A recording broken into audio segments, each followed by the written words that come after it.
The bridge was collapsing. Through sheets of rain, Ethan Cole watched a luxury sedan tumble off the edge, its headlights spinning wildly as muddy water swallowed it whole. Inside, a woman's terrified face pressed against the glass, and in that split second, the single father made a choice that would change everything. He dove into the raging flood, not knowing the drowning stranger was billionaire CEO Claire Donovan. Stay with me till the end, and drop a comment about where you're watching from. Let's see how far this story reaches. The rain had started 3 days ago. At first, it was nothing more than a steady drizzle, the kind that made people in Millbrook reach for their umbrellas with mild annoyance. But by Tuesday morning, the drizzle had turned into a downpour, and by Wednesday night, the downpour had become something else entirely, a monster that swallowed roads, uprooted 100-year-old oaks, and turned the peaceful Millbrook River into a beast nobody recognized. Ethan Cole stood at his kitchen window, watching the water creep up his driveway like a living thing. His 6-year-old daughter, Lily, pressed her small face against the glass beside him, her breath fogging up the window. "Daddy, is the water going to come inside?" she asked, her voice barely above a whisper. Ethan placed a protective hand on her shoulder, feeling the delicate bones beneath her pink pajamas. "No, sweetheart. We're on high ground. We're safe." But even as he said it, he wasn't sure. In his 34 years of life, 28 of them spent in Millbrook. He'd never seen anything like this. The local news had been broadcasting emergency warnings all day, telling people to evacuate low-lying areas to stay off the roads to wait for rescue if they were trapped. The governor had declared a state of emergency. The National Guard was supposedly on its way. "Why don't you go play in your room for a bit?" Ethan suggested, trying to keep his voice light. "Take Mr. Bunny with you." Lily clutched her stuffed rabbit tighter and looked up at him with those big brown eyes that reminded him so painfully of her mother. Sarah had been gone for 3 years now. Cancer took her when Lily was only 3. And moments like these when danger lurked and decisions had to be made, Ethan felt her absence like a physical ache. "You promise we're safe?" Lily asked. "I promise, baby girl." She nodded solemnly and padded off to her room. Mr. Bunny's ears dragging along the floor behind her. Ethan waited until he heard her door close before he grabbed his phone and tried calling his neighbor Jim Harrison for the 5th time. Straight to voicemail. The cell towers were probably overwhelmed or worse damaged. Through the rain-lashed window, he could barely make out the Harrison house 50 yards away. No lights. They'd probably evacuated, already gone to Jim's brother's place up in the hills like they'd talked about yesterday. Ethan had thought about leaving too, but Lily had been running a fever, and he hadn't wanted to take her out in this weather unless absolutely necessary. Now he was second-guessing that decision. A transformer exploded somewhere in the distance, lighting up the sky with an eerie blue flash. The lights in the house flickered once, twice, then died. The sudden darkness was absolute, broken only by the gray light filtering through the windows. "Daddy!" Lily's frightened voice called from her room. "It's okay, honey. Just the power. I'm getting the flashlights." Ethan fumbled his way to the hall closet where he kept the emergency supplies. His hands found the heavy-duty flashlight, clicked it on. The beam cut through the darkness, providing immediate relief. He grabbed 2 more flashlights and the battery-powered radio, then made his way to Lily's room. She was sitting on her bed, Mr. Bunny clutched to her chest, tears streaming down her face. The sight broke his heart. Hey, it's okay," he said, sitting beside her and pulling her into his arms. "It's just like camping, remember? When we went to Lake Harrison last summer." "But Mommy was there," she whispered into his chest.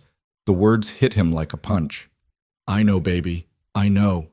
They sat like that for a moment, father and daughter holding each other in the darkness, while the storm raged outside. Then the radio crackled to life.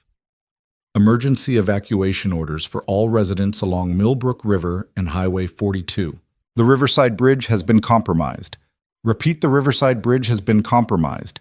Emergency shelters have been set up at Millbrook High School and First Baptist Church. All residents in flood zones must evacuate immediately. The Riverside Bridge. That was only 2 miles from their house. If it was compromised, whatever that meant, the water would be redirecting, finding new paths, new victims. Ethan made a decision. "Lily, we're going on an adventure, okay? We're going to go to the high school where they have lights and food and lots of other people. In the rain. In the rain. But first, let's get you dressed in your warmest clothes." 20 minutes later, they were in Ethan's truck, slowly navigating through streets that looked nothing like the neighborhood he'd known his whole life. The water was everywhere, not flooding exactly, not yet, but flowing across the road in sheets, turning familiar intersections into foreign territory. The windshield wipers worked furiously but futilely against the downpour. Lily sat in her booster seat in the back, Mr. Bunny on her lap, singing softly to herself, a habit she'd developed to self-soothe. It was a song Sarah used to sing, something about sunshine and flowers. Ethan gripped the steering wheel tighter, focusing on the barely visible road ahead. They were making decent progress until they reached the intersection of Main and Riverside.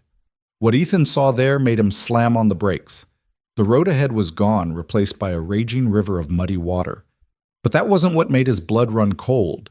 It was the school bus, one of those short buses used for special needs kids, sitting half submerged in the water, tilted at a dangerous angle. He could see faces in the windows, children's faces. "Stay in the truck," Ethan commanded, already reaching for the door handle.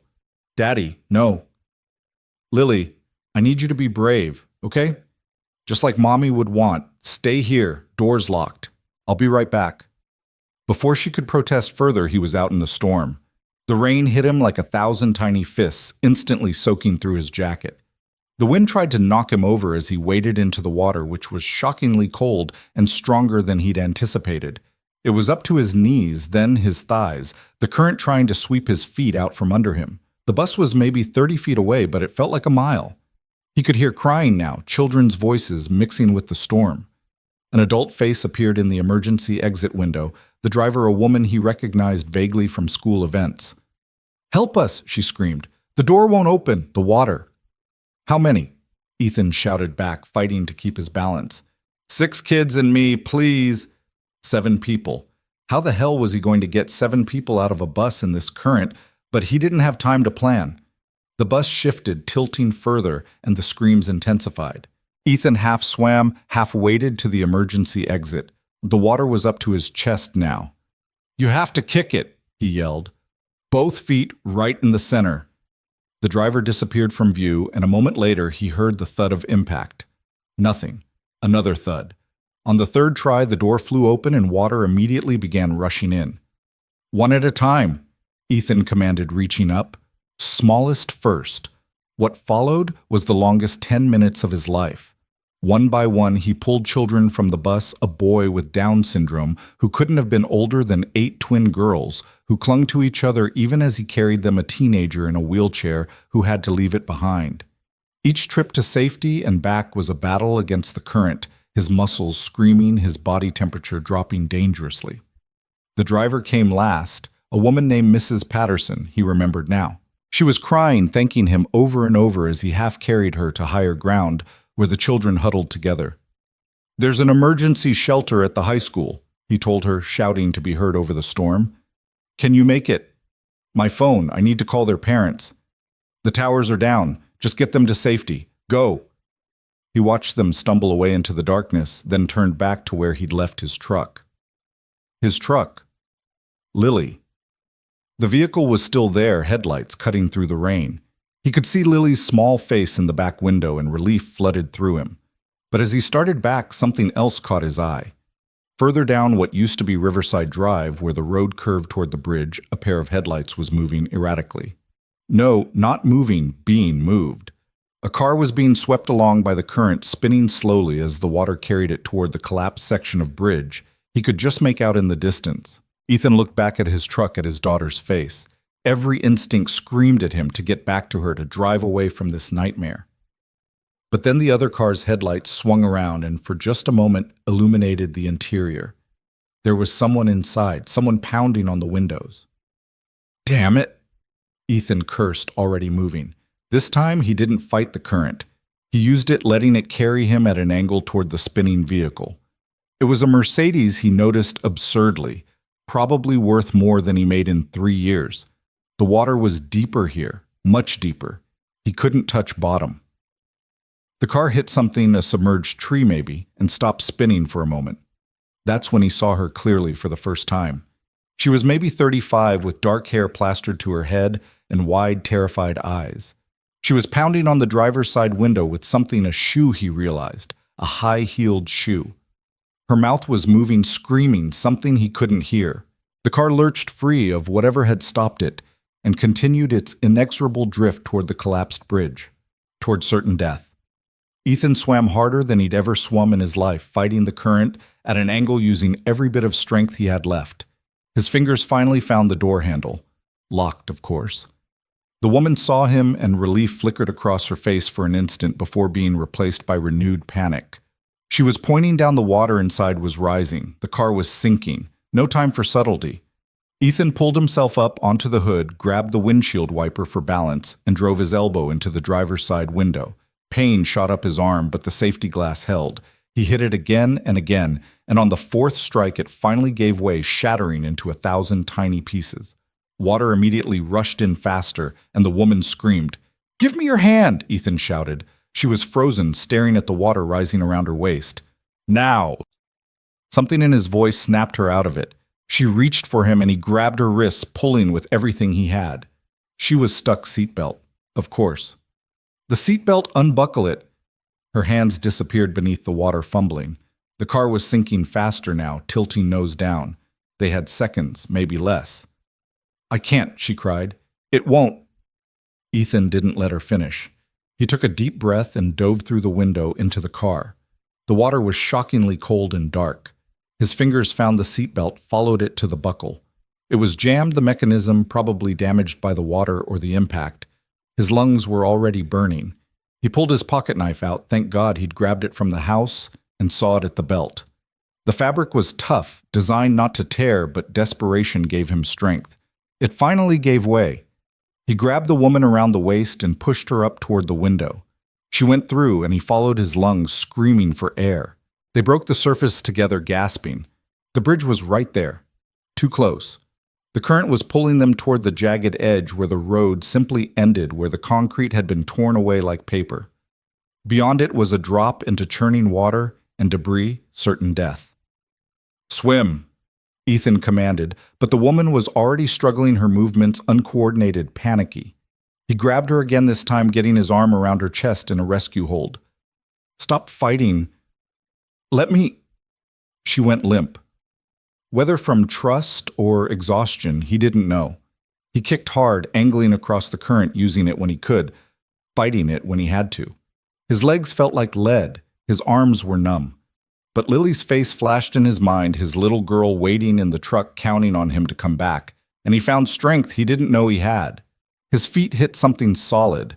Ground. Pavement. He dragged them both up onto what turned out to be the raised entrance to a strip mall, now an island in the flood. They collapsed together, coughing, gasping. "Are you hurt?" he managed to ask between breaths. The woman was shaking violently, whether from cold or shock, but she shook her head. In the dim light from a still-functioning emergency light, he could see she was wearing what had once been an expensive business suit, now torn and ruined. Her face, despite being streaked with mud and makeup, was striking high cheekbones, full lips, eyes that were an unusual shade of green. "Thank you," she whispered, her voice hoarse. "Oh, God, thank you." "We need to move," Ethan said, struggling to his feet. "This whole area could go under. Can you walk?" She nodded, trying to stand, but her legs gave out immediately. Without thinking, Ethan scooped her up in his arms. She was lighter than he expected, or maybe adrenaline was still giving him strength. "My truck's back that way. My daughter." "You have a daughter?" Her voice was strange, almost wondering. "Yeah, she's 6. She's waiting for me." The woman was silent as he carried her through the rain, navigating by instinct and memory more than sight. The strip mall connected to higher ground, and from there he could see his truck's headlights like a beacon in the darkness. As they got closer, he could see Lily's face pressed against the window. When she saw him, her whole face lit up, and she was opening the door before he could tell her not to. "Daddy. Daddy, you were gone so long." "I'm okay, baby. I'm okay. Get back in the truck." He set the woman down carefully by the passenger door. She was staring at Lily with an expression he couldn't read. "Is this your daughter?" she asked softly. "Lily, this is—" He realized he didn't even know her name. "Claire?" The woman supplied, managing a weak smile for the child. "My name is Claire." "You're all wet." Lily observed with 6-year-old directness. We both are, Ethan said. Come on, we need to get to the shelter. He helped Claire into the passenger seat, noting how she winced as she moved, probably bruised from being thrown around in the car. Lily climbed back into her booster seat, Mr. Bunny still clutched tightly. Is she okay, Daddy? Lily whispered loudly enough for everyone to hear. She will be, Ethan said, starting the engine. The heater immediately kicked on and Claire made a small sound of relief. The drive to the high school was surreal. Streets he'd driven 1,000 times were unrecognizable. Some were flooded, forcing him to backtrack and find alternate routes. Others were blocked by fallen trees or abandoned vehicles. Claire sat silently beside him, shaking despite the heat blasting from the vents. In the back, Lily had resumed her soft singing. You saved my life, Claire said suddenly, so quietly he almost didn't hear her over the rain. Anyone would have... No, her voice was firm despite her chattering teeth. They wouldn't have. You risked everything. You have a daughter to think about, and you still...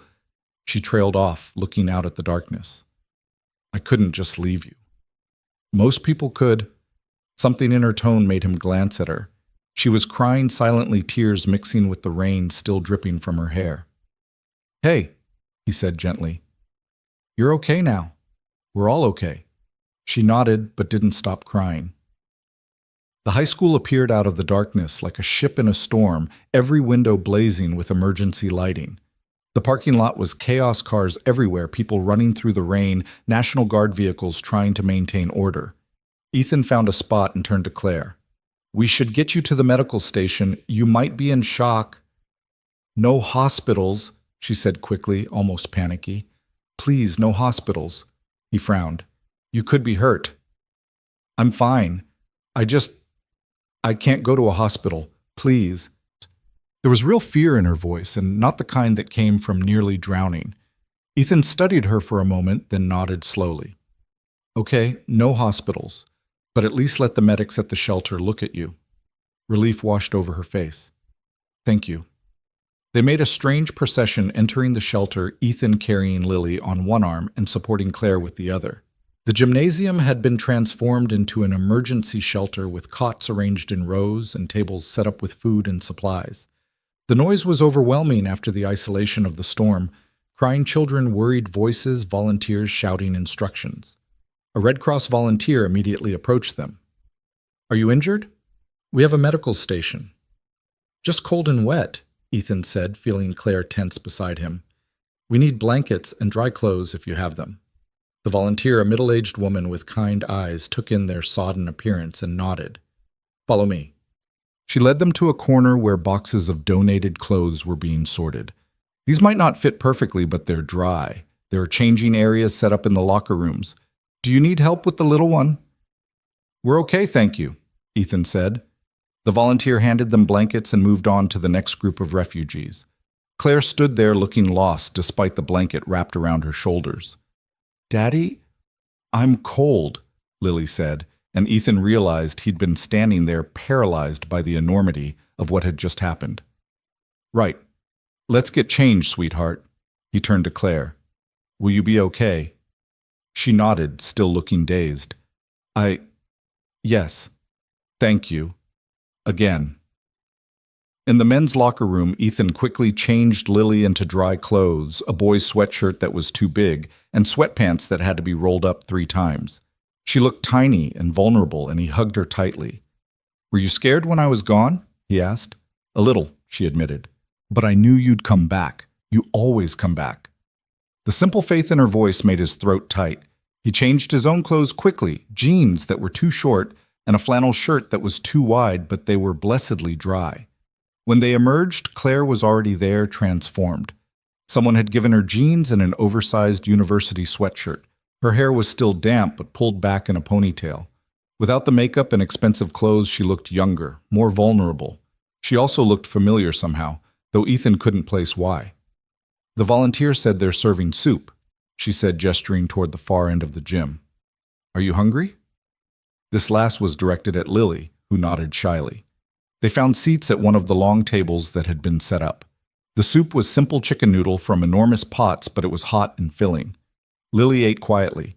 exhaustion finally catching up with her. Her eyelids were drooping by the time she finished. "There are cots over there," Claire said, noticing. "She should rest." They found 3 cots together in a relatively quiet corner. Lily was asleep almost before her head hit the thin pillow Mr. Bunny tucked under her chin. Ethan sat on the cot beside her, suddenly aware of how exhausted he was. Every muscle ached. His elbow, where he'd smashed the window, was swollen and purple. Claire sat on the 3rd cot, watching him. "Can I ask you something?" "Sure." "Why did you do it?" "Really?" "You had your daughter to think about. You didn't know me. I was just some stranger in a car." Ethan was quiet for a moment, considering. "My wife died 3 years ago," he said finally. "Cancer. She was 31. Claire's eyes widened slightly, but she didn't interrupt. "The last thing she said to me, the very last thing, was teach her to be brave. She meant Lily, of course, but..." He paused, struggling to articulate something he'd never put into words. "How can I teach her to be brave if I'm not? How can I tell her to do the right thing? If I don't? I saw you in that car and I thought, what if it was Sarah? What if it was Lily someday and everyone just drove past because it was too dangerous?" Claire was crying again silently. "Your wife sounds like she was special." "She was." Ethan smiled sadly. "She would have liked you." "How could you possibly know that?" "Because you didn't panic. Even when the car was sinking, even when you were terrified, you didn't completely panic. Sarah always said you could tell everything about a person by how they handled crisis." Claire laughed, but it was bitter. "I don't think she would have liked me if she knew." She stopped abruptly, looking away. "Knew what?" "Nothing. It doesn't matter." Before Ethan could respond, a commotion near the entrance caught their attention. Several people in suits had entered, looking ridiculously out of place among the refugees. They were scanning the crowd with purpose, and Ethan saw Claire shrink back. "Friends of yours?" he asked. "Something like that," she murmured, but she made no move to signal them. One of them, a severe-looking woman with steel-gray hair, spotted Claire and immediately started toward them, the others following. Claire sighed and stood up. "Ms. Donovan," the woman said, relief evident in her voice. "Thank God. We've been looking everywhere." "Donovan, why did that name sound familiar?" "I'm fine, Margaret," Claire said, her entire demeanor changing. Where before she'd been vulnerable, almost fragile now, she stood straighter, her voice carrying an authority that made people nearby turn to look. "The board is in emergency session," Margaret continued. "The Singapore deal, that's I..." "Can wait," Claire interrupted. "As you can see, we have more pressing concerns." "But ma'am..." "I said it can wait." The steel in her voice was unmistakable. Margaret stepped back, properly chastised. That's when Ethan finally made the connection. Donovan. Claire Donovan, the CEO of Donovan Industries, the massive tech company that had just built a new campus outside the city. He'd seen her picture in the papers, though she was notorious for avoiding the media. She was one of the youngest billionaires in the country, and he'd just pulled her out of a sinking Mercedes. Claire turned back to him, and something in his expression must have given away his recognition. She smiled sadly. "Now you know," she said softly. You're the woman you saved from drowning," she said firmly.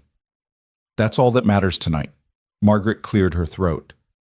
"Ms. Donovan, we really should get you to a hospital. And then..." "I'm staying here tonight," Claire announced, surprising everyone, including Ethan. "But ma'am, we have the helicopter standing by. We can have you back in the city." "I said I'm staying." She looked at the suited entourage. "All of you make yourselves useful. This shelter needs supplies, food blankets, medical equipment. I want trucks here within the hour. The roads? Then use the helicopters.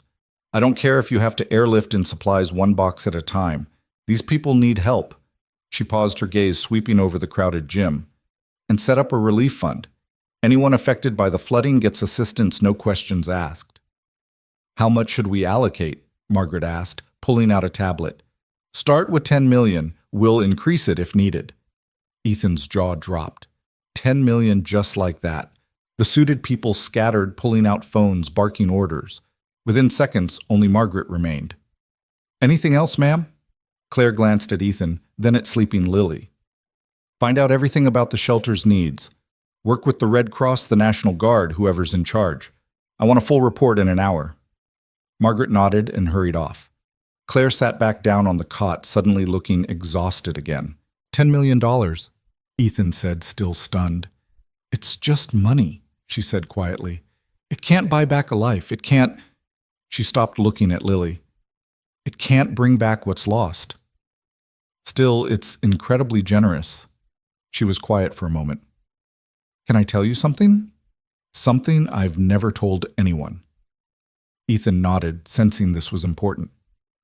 "My parents died when I was 7. Flash flood in California, ironically enough. They were driving home from a party, took a shortcut through a canyon. The rain came out of nowhere. I'm sorry. I was with a babysitter. I remember waiting for them to come home, watching out the window, just like—" She gestured at Lily. "Just like she was watching for you tonight." Understanding dawned on Ethan. "That's why you didn't want to go to the hospital. The media attention. Partly, but also because hospitals remind me of identifying their bodies." She laughed bitterly.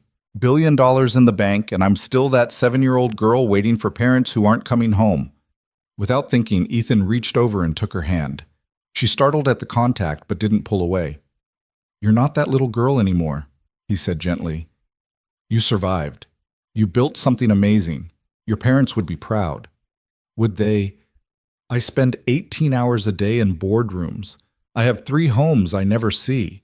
I can't remember the last time I did something that actually mattered." She squeezed his hand.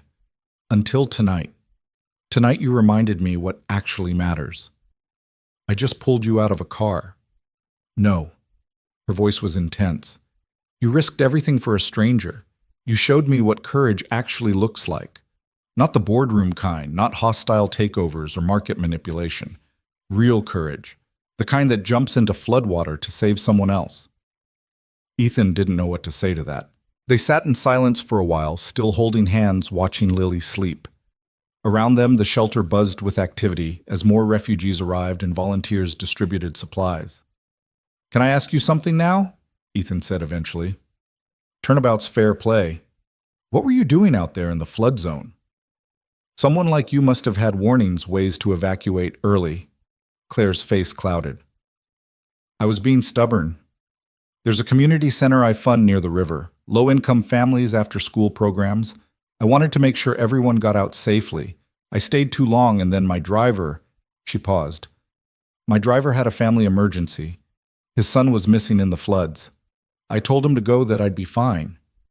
"You drove yourself, She smiled ruefully. "I haven't driven myself anywhere in 5 years. Turns out I'm not very good at it anymore, especially not in a flood." "You were trying to help people. Fat lot of good it did. I just became another person who needed rescuing." "Hey." He waited until she looked at him. "You cared enough to check on them. That matters." Before she could respond, Margaret reappeared with an entourage of aid workers. "Ms. Donovan, we've coordinated with the Red Cross. The first helicopter should arrive in 20 minutes with medical supplies. 3 more are en route with food and blankets." Claire immediately shifted back into CEO mode, discussing logistics and distribution. Ethan watched, fascinated by the transformation. She was clearly in her element, making quick decisions, delegating tasks.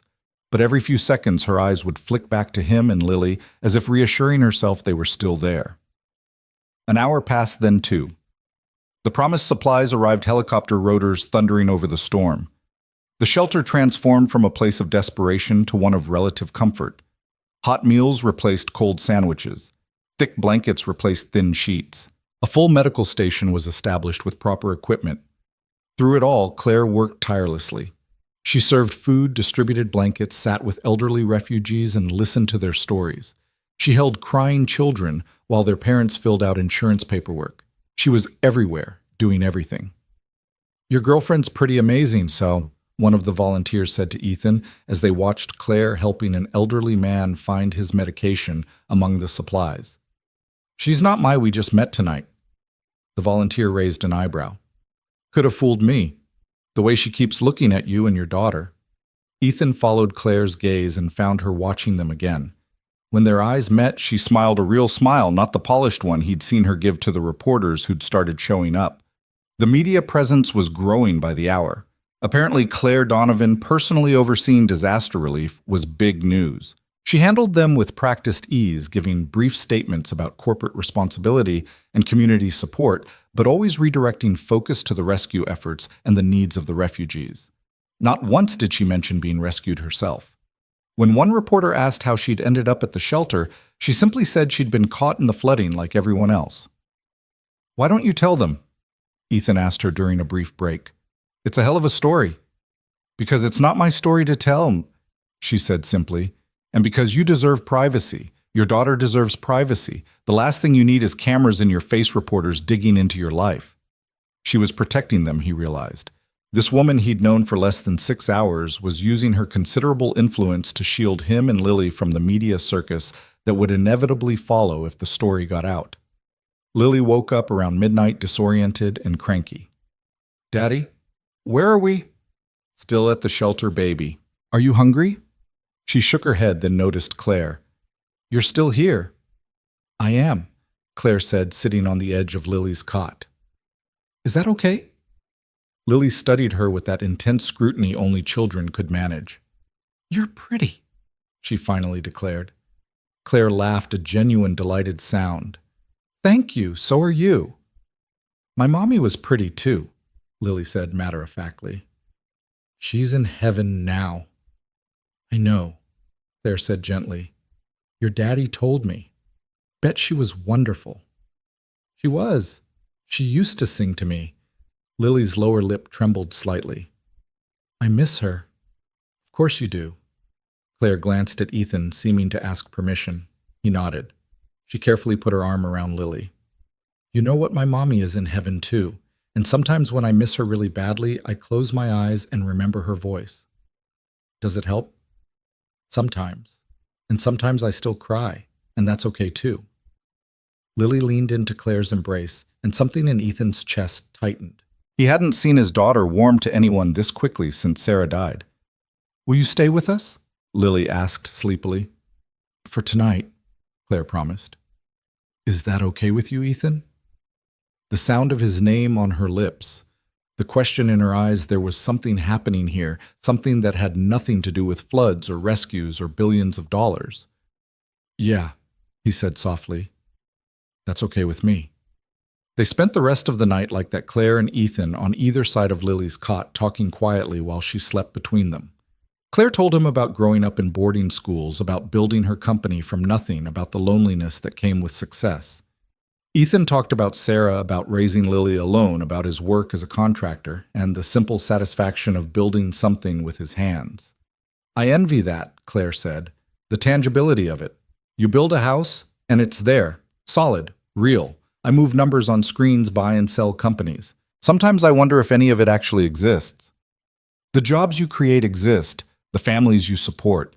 That community center you were trying to reach those kids' lives are better because of you." "Maybe." She didn't sound convinced. "But I've never saved anyone, never put myself at risk for another person, never been brave the way you were tonight."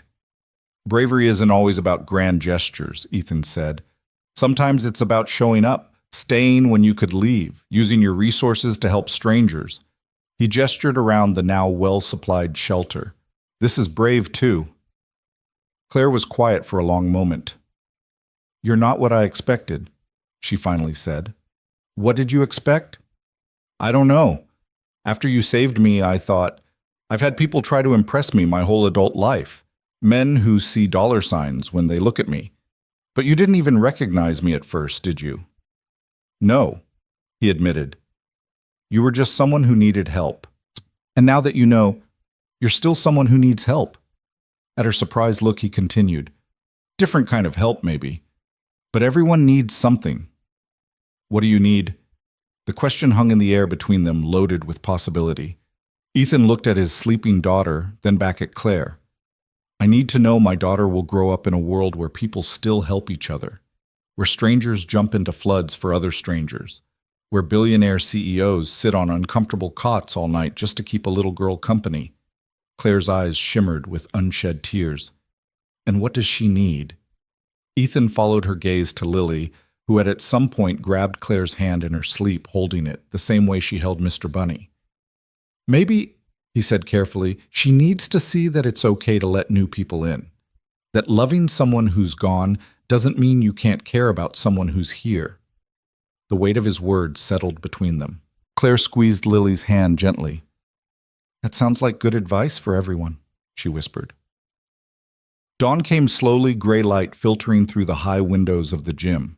The storm had finally passed, leaving an eerie quiet in its wake. Refugees began stirring, volunteers started preparing breakfast, and the real work of dealing with the aftermath would begin. Margaret appeared looking haggard but determined. Ms. Donovan, the helicopter is ready when you are. The board meeting has been rescheduled for noon. Claire looked at Ethan and Lily, clearly torn. Go, Ethan said, though something in him rebelled at the thought. You have responsibilities. I do. She stood slowly, reluctantly releasing Lily's hand. But Ethan, this isn't goodbye. No. She pulled out a business card, then laughed at herself. God, that's so formal. Instead, she grabbed a marker from a nearby table and wrote on his hand not a number, but an address. This is my actual home. Not the penthouse the magazines show, but the place I really live. It's just outside the city. Claire, don't overthink it, she interrupted. Just, when things settle down, when you and Lily are ready, come visit, please. Before he could respond, she leaned down and kissed Lily's forehead. Then, after a moment's hesitation, pressed her lips to Ethan's cheek. Thank you, she whispered against his skin, for reminding me who I want to be. Then she was gone, striding away with Margaret and her entourage immediately engulfed in the business of being Claire Donovan, CEO. But just before she reached the door, she turned back. Across the crowded gymnasium, through the chaos of 100 conversations and crying children and clattering breakfast trays, their eyes met. She smiled, not the practiced smile of a public figure, but the genuine, vulnerable smile of the woman he'd pulled from a sinking car. The woman who'd held his daughter's hand all night. The woman who'd shown him that sometimes the people who seem to have everything are the ones who need saving the most. Then she was gone, and Ethan was left with an address written on his hand and the memory of her lips on his cheek. Daddy, Lily's voice was sleepy. Where did Claire go? She had to go to work, sweetheart. Will we see her again? Ethan looked at the address on his hand, then at his daughter's hopeful face. Outside, the sun was finally breaking through the clouds, painting the flood-damaged world in shades of gold and possibility. Yeah, baby, he said, pulling her into his arms. I think we will. The shelter continued to buzz with activity around them. Families reuniting, volunteers distributing supplies, the Red Cross coordinating relief efforts. The flood had taken so much home's possessions peace of mind, but it had also given something back, something unexpected and precious. In saving Claire Donovan from the flood, Ethan had discovered something he hadn't even known. He'd lost the capacity to hope for something beyond mere survival. The possibility that life after loss could be more than just going through the motions for his daughter's sake. And somewhere across the city, in a helicopter bearing her back to her world of board meetings and billion-dollar deals, Claire Donovan was discovering the same thing. The man who'd pulled her from the water had done more than save her life. He'd reminded her that she had a life worth saving. The address on Ethan's hand had faded but not disappeared, much like the memory of that night 3 weeks ago. He'd traced over it with pen twice to preserve it, though. By now he'd memorized every curve of Claire's handwriting. The floodwaters had receded, leaving behind damaged homes and disrupted lives, but also leaving behind something else, a connection he couldn't quite bring himself to explore. Their small house had survived relatively intact, just some water damage in the basement that Ethan had repaired himself. Being a contractor had its advantages. He'd spent the weeks since the flood helping neighbors rebuild, taking on reconstruction jobs for costs, trying to help his community piece itself back together. It was easier than thinking about the business card Margaret had slipped into his pocket that night, easier than contemplating what it might mean to actually use that address. Daddy, are we going to see Claire today? Lily asked for what must have been the 100th time. She was sitting at the kitchen table coloring in her book while Ethan fixed breakfast. We've talked about this, sweetheart. Claire is very busy. But she said to visit. She wrote it on your hand. I saw it. Of course she had. His daughter missed nothing. It's complicated, baby. Lily set down her crayon with the kind of dramatic sigh only a 6-year-old could muster. You always say that when you're scared. The observation hit him like a physical blow, out of the mouths of babes. I'm not scared, he said automatically, then caught himself. He'd promised Sarah he'd never lie to their daughter about the important things.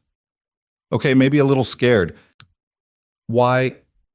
How could he explain it to a 6-year-old that Claire Donovan lived in a different world, one where people had drivers and helicopters, and could casually donate $10 million to flood relief? That whatever had happened between them that night was probably just adrenaline and circumstance. That a single father who worked with his hands had no business showing up at a billionaire's door. Before he could formulate an answer, his phone rang. The number was unknown. Ethan Cole. He answered, expecting a client or insurance adjuster. Mr. Cole, this is Margaret Davies, Miss Donovan's assistant. His heart skipped. Is everything okay? Is Claire? She's fine, Margaret assured him, though there was something in her tone. However, she asked me to call. There's a situation where your expertise might be valuable. My expertise? You're a contractor, correct? Specializing in restoration. Yes, but Ms. Donovan has recently acquired a property that requires significant restoration. She was hoping you might consider taking on the project. Ethan frowned. This felt wrong somehow, like a pretense. Ms. Davies, if Claire wants to see me, she doesn't need to invent Mr. Cole. Margaret interrupted, her voice softer now. The property is real. The need for restoration is real. But you're right that this is also something else. She hasn't been the same since that night. She works 18-hour days, she's closed 3 major deals, and she's overseen the entire flood relief operation, but she's not the same. What do you mean? There was a pause. She smiles differently. Genuinely, I mean. She started a program for underprivileged children to learn coding. She's been visiting the flood victims personally, not just writing checks, and she keeps a photo on her desk that wasn't there before. A photo. From the shelter that night. Some volunteer took it, Miss. Donovan sitting with your daughter, both of them asleep. Your daughter is holding her hand. Ethan's throat tightened. He remembered waking to find them like that, Claire having finally dozed off just before dawn, Lily's small hand wrapped around hers. She won't call you herself, Margaret continued. She says if you wanted to see her, you would have used the address she gave you. But I've worked for her for 8 years, Mr. Cole, and I've never seen her like this, so I'm calling. This property is 40 minutes from your house. It's an old estate abandoned for years. She bought it specifically because... Margaret stopped. Well, perhaps she should tell you that part herself. Will you come? Ethan looked at Lily, who was watching him with those big brown eyes that saw too much. Today, if possible, this afternoon. You can bring your daughter. There's plenty of space for her to play safely. After getting the details and hanging up, Ethan stood there for a moment processing. Lily had abandoned all pretense of coloring. We're going to see Claire, she stated, not a question. How did you look the same way you did when you pulled her out of the water, like you're about to do something brave. 3 hours later, Ethan turned his truck onto a winding private road, Lily bouncing with excitement in her booster seat. The property was stunning, even in its neglect. Rolling hills, ancient oaks, and then appearing around a bend, the house itself. It must have been magnificent once. Victorian era. 3 stories, wraparound porches, intricate gingerbread trim now weathered and broken.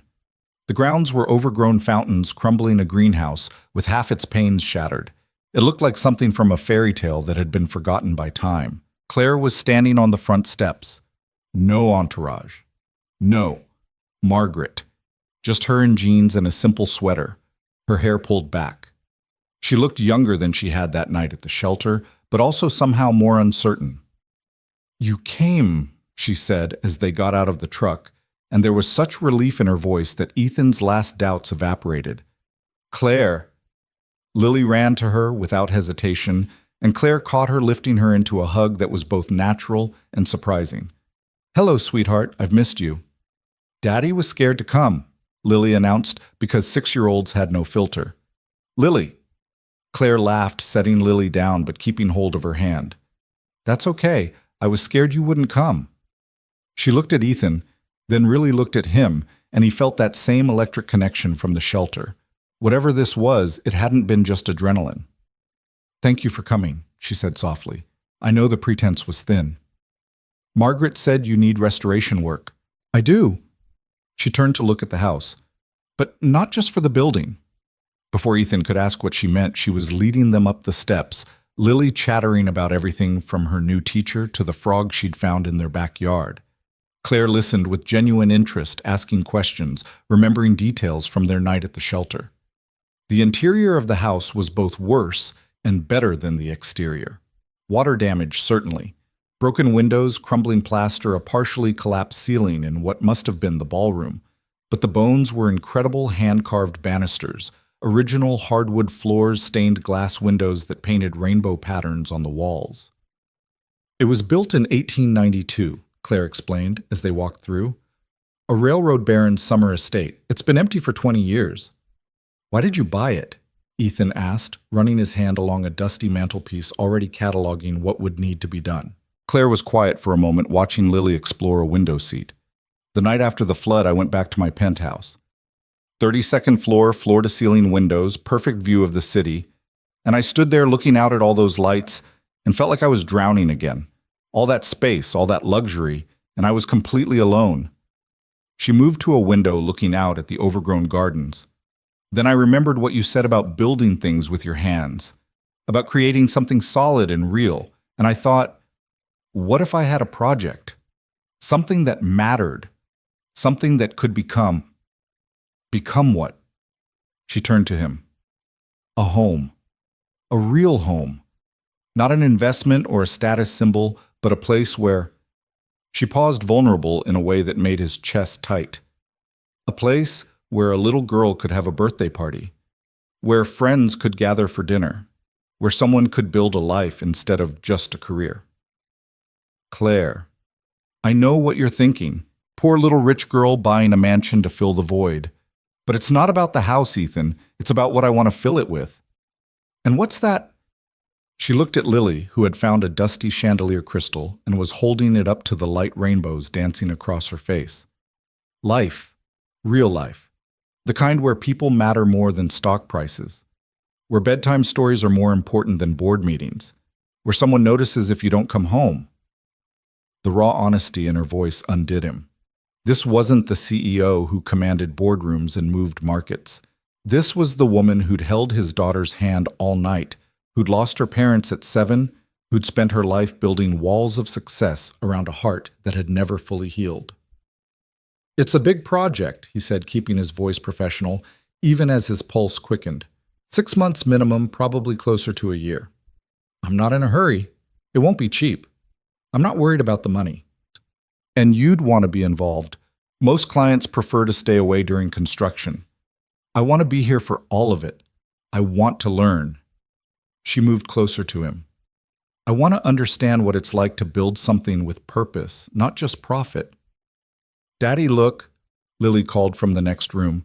There's a library with a ladder that slides. They followed her voice to find her in what was indeed a library 2 stories tall with built-in shelves and an old rolling ladder that miraculously still worked. Lily was enchanted. We could put so many books here, she breathed, like Beauty and the Beast. You like books? Claire asked. Mommy used to read to me every night. Daddy does now, but he does the voices wrong. I do not, Ethan protested, but he was smiling. You do. The dragon sounds like a frog. Claire laughed, and the sound echoed in the empty room, bringing it to life in a way that had nothing to do with restoration. They spent the next 2 hours going through the house, Ethan taking notes, mentally cataloging the work needed, while Claire asked questions about everything: load-bearing walls, historical preservation, modern updates versus maintaining character. Lily appointed herself assistant explorer, finding hidden doors, servant stairs, and a dumbwaiter that delighted her beyond measure. The kitchen will need complete updating, Ethan said, surveying the antiquated space. We can maintain the period aesthetic, but with modern appliances. Claire asked, and there was something hopeful in the single word. If you're hiring me for the job. I'm hiring you for more than that, she said quietly, then seemed to catch herself. I mean, if you're interested, I know you have other clients, other obligations. Claire. He stopped her nervous rambling. I'm interested. The relief on her face was almost painful to see. How lonely had she been? He wondered that the simple acceptance of a job offer could mean so much.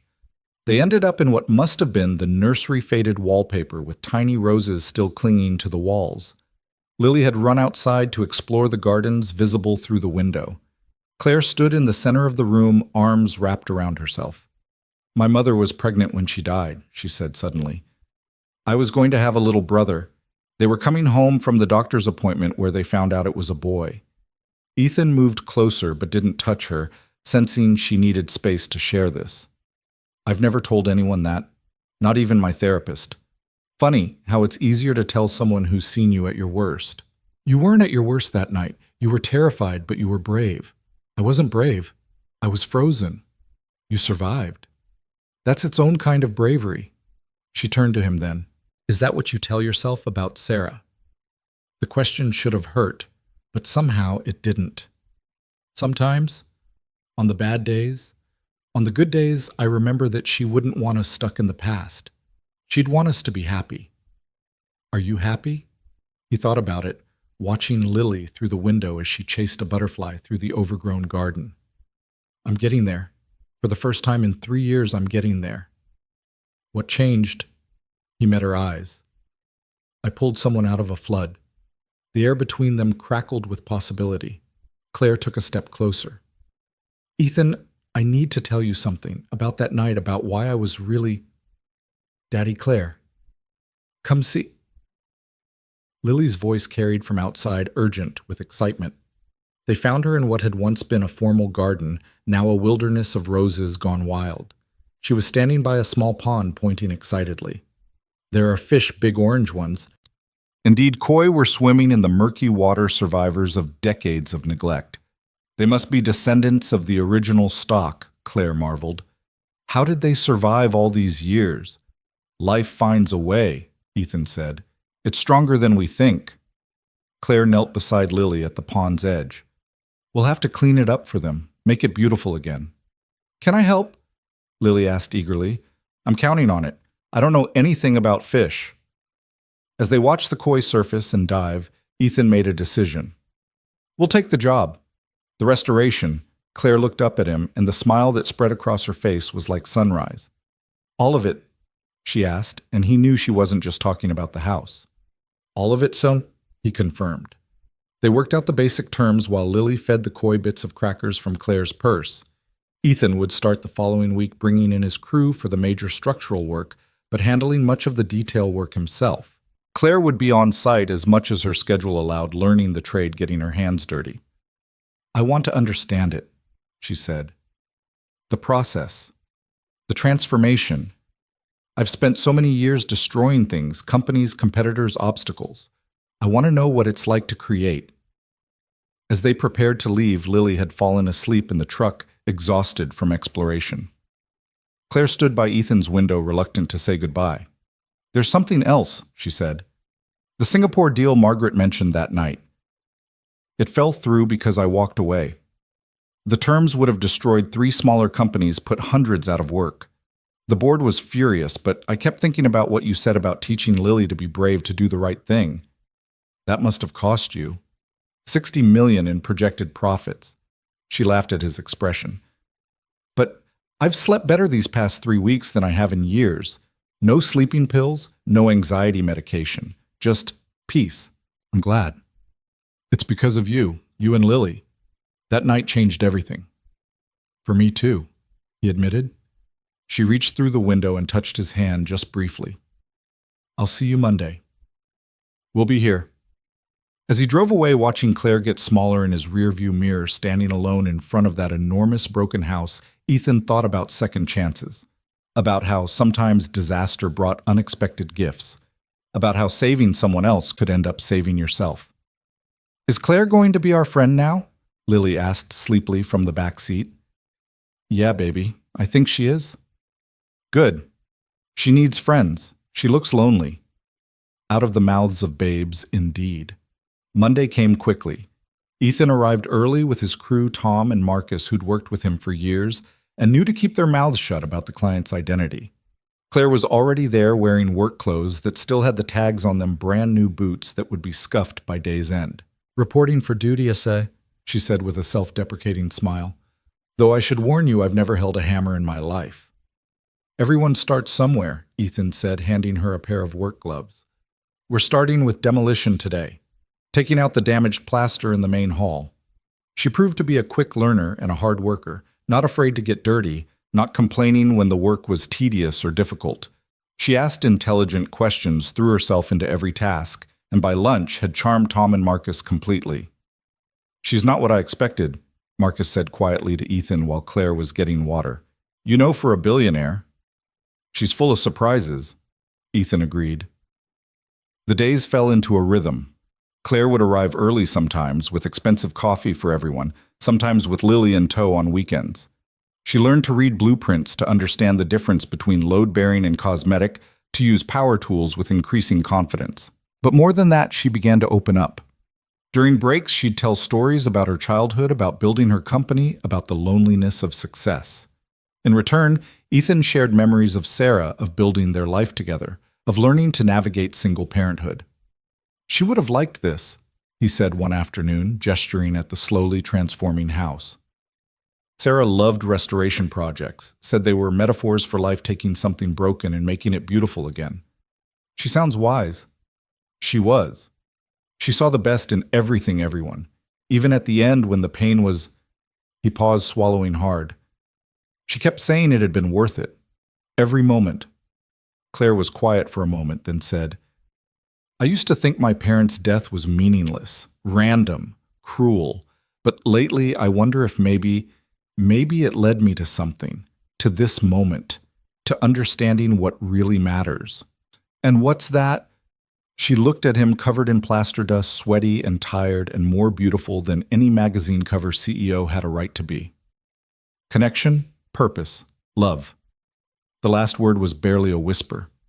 Before Ethan could respond, Tom called out that they'd found something in the walls, old photographs perfectly preserved of the original family who'd lived there. They spent the rest of the afternoon carefully extracting them, Claire handling each one like a treasure. "We should frame these," she said. "Put them back up when we're done. Honor the history. Most people want to make a place their own, erase the past. The past is part of what makes it beautiful, the stories, the lives lived here. We're not erasing them, we're adding to them." Week by week, the house transformed. The roof was repaired, windows replaced, plumbing and electrical updated. But more than the physical changes, something else was being built. Ethan found himself looking forward to seeing Claire each day, to their conversations during breaks, to the way she lit up when she mastered a new skill. Lily had taken to calling the estate Claire's Castle and spent every weekend there exploring, helping where she could, or just sitting with Claire while she worked, chattering about school and friends and her latest interests. One Saturday, about 2 months into the project, Ethan couldn't find either of them. He finally discovered them in the library, Claire reading to Lily from a book they'd found in a box, an old edition of fairy tales. And the prince realized that the princess had saved him just as much as he'd saved her. Claire read, her voice soft. "Like you and Daddy," Lily said matter-of-factly. Claire's eyes met Ethan's over Lily's head. "Maybe a little," she agreed. That night, after Lily had fallen asleep on the couch, they'd moved into the library. Claire and Ethan sat on the front porch sharing a bottle of wine she'd brought. "Margaret says I'm different," she said, apropos of nothing. "Are you?" "Completely. I've restructured the company priorities. We're focusing on sustainable development now, ethical acquisitions. The board thinks I've lost my mind." "Have you?" She laughed. "Maybe. Or maybe I've found it." She turned to him. "I've been thinking about what you said that first day. About filling this house with life. Yeah. I want to have a Christmas party here. For all the families affected by the flood, for the workers who've helped rebuild, for..." She paused, gathering courage. "For you and Lily. That's 3 months away. We might not be done by then. Then we'll have it anyway, perfect or not." She took a breath. "I'm tired of waiting for perfect, Ethan. I've been waiting for perfect my whole life, and all it's brought me is loneliness." The vulnerability in her voice, the way she was looking at him. Ethan set down his wine glass and turned to face her fully. Claire, I know this is complicated. I know our worlds don't exactly align. I know you're still grieving Sarah, and I would never want to. He stopped her with a gentle hand on hers. Sarah's been gone 3 years. I'll always love her, always miss her, but she wouldn't want me to stop living. And lately, for the first time since she died, I feel like I'm actually living again. Because of the house. No, you know it's not the house. She turned her hand in his, interlacing their fingers. I'm scared, she admitted. I don't know how to do this. I know how to negotiate billion-dollar deals, how to hostile take over a company, how to read market trends, but this I'm completely lost.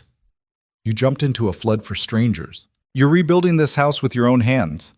You read fairy tales to my daughter. I think you're doing just fine. Your daughter is extraordinary, by the way. You've done an amazing job with her. She likes you, really likes you, and she doesn't like many people. I love her, Claire said simply. Is that weird? To love someone else's child so quickly? No, Sarah always said love wasn't about time. It was about recognition. Sometimes you just recognize your people. Is that what we are? People who recognize each other. Instead of answering with words, Ethan leaned in and kissed her. It was gentle, tentative at first, both of them testing this new territory. Then Claire's hand came up to cup his face, and the kiss deepened, became something more certain. When they broke apart, both were breathless. I should probably mention, Claire said with a shaky laugh, I haven't done this in a very long time. Kissed someone. Felt anything real. She looked at him wonderingly. You saved more than my life that night, Ethan. You saved my soul. You saved mine right back. They sat in comfortable silence, hands still linked, watching fireflies dance in the garden. Inside, Lily slept peacefully, surrounded by books and possibility. The house around them was still more broken than whole, but it was becoming something beautiful. I should take Lily home, Ethan said eventually, though he made no move to go. Or you could stay. There are enough beds now that we've restored the guest wing.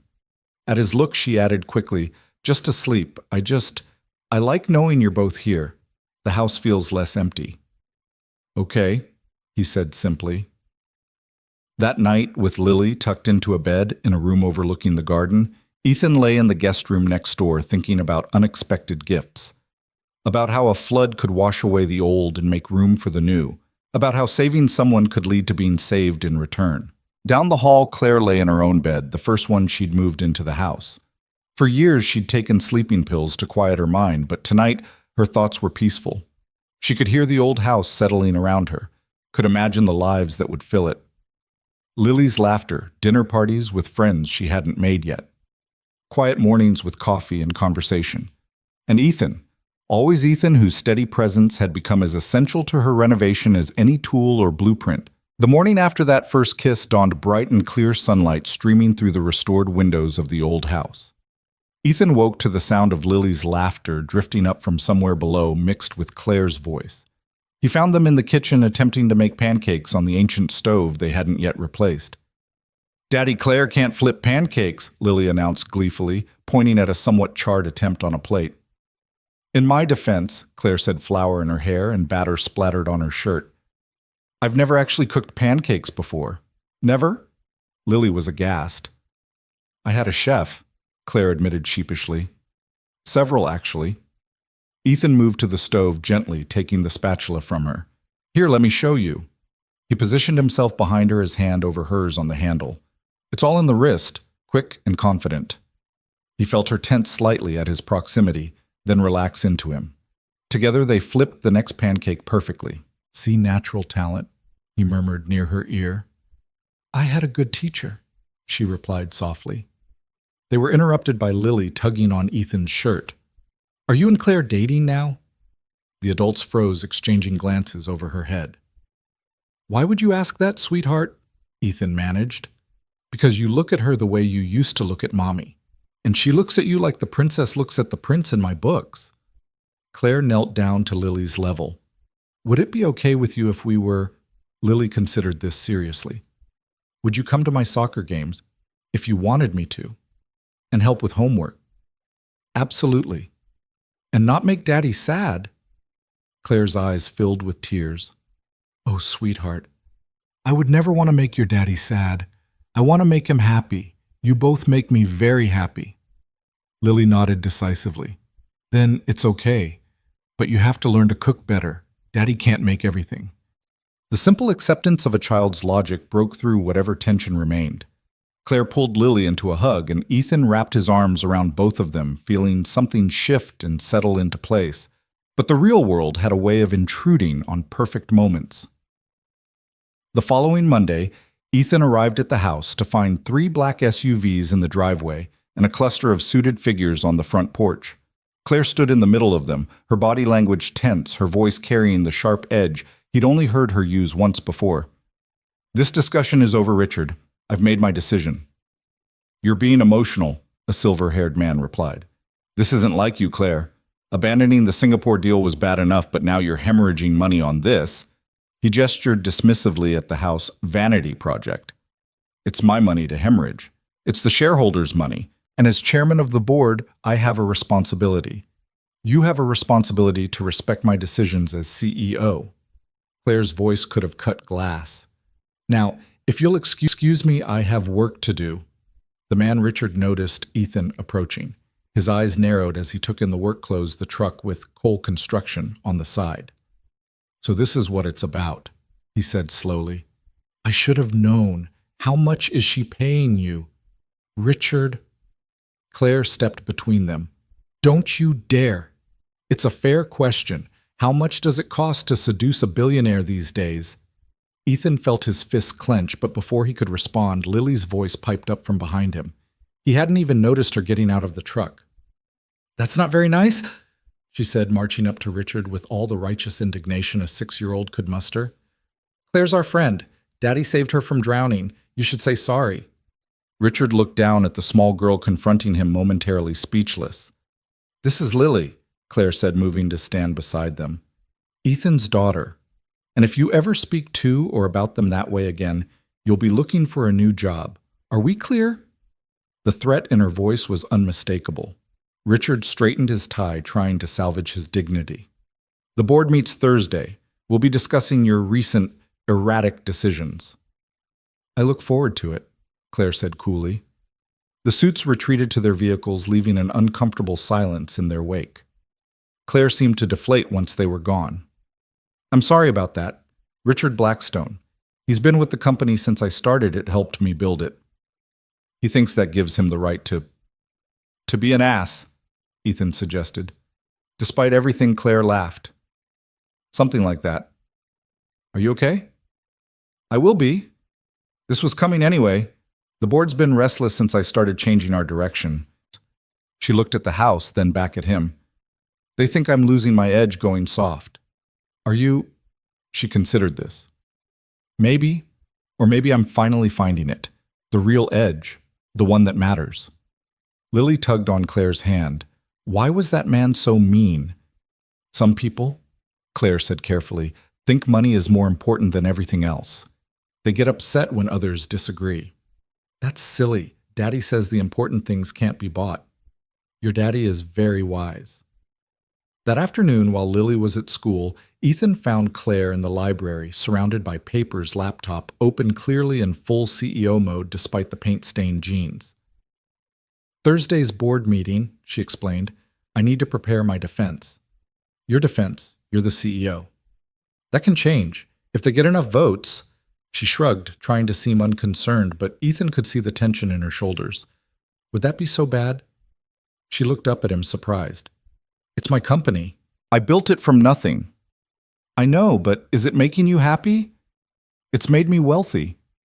That's not what I asked. She was quiet for a long moment. No, she finally admitted. It hasn't made me happy in years, maybe ever. It was just something to do, something to prove I could do. Then maybe it's time for something new. Like what? It's all I know. Ethan moved some papers aside and sat next to her. You know more than that now. You know how to restore things, how to make something broken beautiful again. You know how to make a 6-year-old laugh, how to make pancakes badly, but still. She leaned into him. The board's right about one thing. I have gone soft. 3 months ago, I would have destroyed Richard for challenging me. Now I just feel sorry for him. Why? Because he'll never understand what I've found here. He has 3 ex-wives, no relationship with his kids, and a penthouse full of expensive art he never looks at. He has everything and nothing. Oh, like you did, exactly like I did. She turned to face him. That night in the flood, when I was in that car, I wasn't thinking about the company or the money or any of it. I was thinking about how I was going to die alone, and no one would really miss me. They'd miss my signatures, my decisions, my money, but not me. That's not true. It was true then, but now. She gestured at the house around them, at the life they'd been building together. Now I have something worth losing, something worth fighting for. Then fight for it.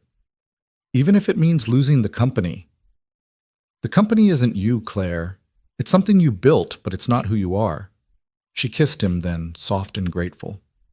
How did you get so wise? I had a good teacher, he said, echoing her words from that morning. Her name was Sarah.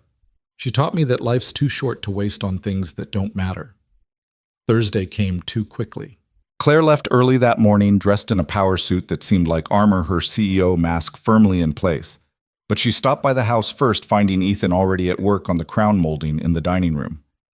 How do I look? She asked, and he could hear the nervousness beneath the bravado. Like someone who's going to win. And if I don't, then you'll still come home to us tonight. The word home hung between them, loaded with promise. Claire kissed him, not caring about her lipstick, then kissed Lily, who was coloring at the makeshift table they'd set up. Knock 'em dead, Claire, Lily called as she left. That's the plan, sweetheart. The hours dragged. Ethan tried to focus on work, but his mind kept drifting to Claire in that boardroom, fighting for her vision against people who only saw dollar signs. At 3 o'clock, his phone buzzed. It's over. Claire's voice was strange, unreadable. What happened? Can you come? Both of you. I'm at the house. He found her sitting on the porch steps, still in her suit, but barefoot, her heels discarded beside her. She looked up as they approached, and her face was streaked with tears, but she was smiling. They fired me, she said, and laughed at their expressions. Well, technically, I was voted out as CEO. Richard will take over. Claire, I'm so sorry. I'm not. She stood, pulling them both into a hug. I'm free. For the first time in my adult life, I'm completely free. But the company will be fine without me, maybe better. Richard's good at the ruthless stuff the pure profit plays. That's not who I am anymore. She pulled back to look at them. I kept my shares, so I'm still wealthy, obscenely so. But I don't have to be that person anymore, the one who destroys things. So what will you do? Lily asked. Well, first, I'm going to finish restoring this house. Then, she looked at Ethan. I was thinking about starting a foundation for kids who've lost parents. Scholarships, counseling, support. Real help, not just money. The Claire Donovan Foundation, Ethan suggested. Actually, I was thinking the Sarah Foundation. At his shocked look, she continued, if that's okay, she raised an amazing daughter, loved deeply, and taught people to be brave. Seems like the perfect name. Ethan couldn't speak. Lily, however, had no such problem. Mommy would love that, she said simply. Then, does this mean you'll be around more all the time if that's okay? It's very okay. That night, they celebrated with takeout pizza on the floor of the great room, the chandelier they'd spent weeks restoring, casting rainbow patterns on the walls. Claire had changed into jeans and one of Ethan's work shirts, her CEO persona packed away with the suit. I need to tell you something, she said as Lily dozed against her shoulder. About that night, the flood. You don't have to... I do. I wasn't just checking on the community center. I was running away. Ethan waited, sensing this was important. There was a man, someone the board wanted me to marry. Good for the company image, they said. 2 powerful families joining forces. I'd been going along with it because why not? It's not like I had anything else. She stroked Lily's hair absently. That night he proposed, in front of everyone at this charity gala. Cameras, reporters, the whole production. And I stood there looking at this ring that cost more than most people's houses, and I realized I'd rather die than live that life. So you ran. I ran, got in my car and drove no plan, no destination. The community center was an excuse. I just needed to be anywhere else. She looked at him. The flood seemed like divine intervention at first, a way out, until I was actually drowning, and then I saw your face through the water, and I wanted to live. Not just survive, but actually live. She shifted to face him fully. You didn't just pull me from that car, Ethan. You pulled me into life. He kissed her, then careful not to wake Lily. When they pulled apart, Claire was crying again, but they were good tears, cleansing tears. I love you, she whispered. I know it's fast, I know it's complicated, but I love you too, he said simply. Sarah always said I'd know when it was right, that it would feel like coming home. Does it? He looked around the partially restored room at his daughter sleeping peacefully against Claire's shoulder at this woman who'd crashed into their lives in the most literal way possible. Yeah, it does. The weeks that followed were a blur of activity. Without the company demanding her attention, Claire threw herself completely into the restoration. She learned to use a table saw to match historical paint colors to repair the intricate plasterwork. Her hands, once manicured to perfection, became calloused and strong. The house transformed under their combined efforts. The ballroom regained its former glory. The library filled with books, a mix of classics Claire ordered by the box load, and Lily's growing collection of fairy tales. The kitchen became a functioning heart of the home, though Claire's cooking skills remained questionable at best. I can negotiate billion-dollar deals, but I can't make a proper omelet, she lamented one Sunday morning after another culinary disaster. Everyone has their talents, Ethan said diplomatically, scraping the burned eggs into the trash. Yours is everything, apparently, she said, watching him effortlessly whip up breakfast. Not everything. I can't run a company. Neither can I, apparently. You ran it for 8 years. You built something from nothing. And then I walked away. No, he corrected. You chose something better. She smiled at that, then her expression grew serious. Speaking of choosing, Lily's birthday is next month. I know. Lily would be 7. Another milestone Sarah would miss. I'd like to do something special. Here, if that's okay. Invite our whole class, have a real party. You don't have to. I want to. I never had birthday parties as a kid. Boarding school didn't really do individual celebrations. I want her to have everything I didn't. She already does, Ethan said softly. She has people who love her. She deserves more than that. She deserves magic. And magic is what Claire delivered. On Lily's 7th birthday, the estate was transformed into a fairy tale kingdom. She'd hired performers, created an elaborate treasure hunt through the gardens, even managed to locate a portable carousel. The children from Lily's class ran wild through the grounds, their laughter echoing off the old walls. This is too much, Ethan protested, watching a professional face painter turn his daughter into a butterfly. Nothing's too much for her, Claire said. Or for you. The party was in full swing when unexpected guests arrived. Margaret Davies appeared first, bearing an enormous wrapped gift followed by several familiar faces from the shelter that night. Tom and Marcus from the construction crew. Mrs. Patterson, the bus driver Ethan had rescued with the children who'd been on the bus. How did you all know? Ethan asked, overwhelmed. Claire invited us, Mrs. Patterson said. She tracked down everyone from that night. He found Claire in the kitchen pulling another cake from the oven. She'd insisted on making one herself despite her questionable baking skills. You invited everyone. She looked up, flour on her nose. They're part of our story. The beginning of it, anyway. Our story? Unless you have a different version. He crossed to her, not caring about the flour or the frosting or the chaos of children outside. No, our story. I like the sound of that. Good. Because I have a proposition. Another business deal. The most important one. She set down the spatula, suddenly serious. Move in. You and Lily. Not just staying over sometimes, but really move in. Make this your home too. Claire, I know it's a big step. I know we've only been together a few months, but Ethan, I've made million-dollar decisions with less certainty than I feel about this. About us. What about Lily? This is a huge change for her. Ask her. They found Lily in the garden, crowned with flowers, holding court over her birthday kingdom. When Ethan explained what Claire was suggesting, Lily's face lit up. We'd live in the castle all the time. If you want to, Claire said nervously. Lily threw her arms around Claire's waist. Yes, yes, yes, yes. Can I pick my room? Any room you want. Even the tower room, especially the tower room. As Lily ran off to tell her friends about her new castle home, Ethan pulled Claire close. You sure about this? We come as a package deal, and kids are messy and loud and perfect, Claire finished. You're both perfect. This house needs noise and mess and life. I need it. The restoration isn't finished. It never will be, not really. There's always something to fix, to improve, to change. That's what makes it home. The party continued until sunset, children gradually picked up by parents, each leaving with elaborate gift bags Claire had assembled. As the last car pulled away, the three of them stood on the porch surveying the controlled chaos left behind. We should clean up, Ethan said half-heartedly. Tomorrow, Claire decided. Tonight we celebrate. The party's over. No, the real celebration. Just us. They ended up in the library, Lily curled between them on the restored Victorian sofa reading from her new books.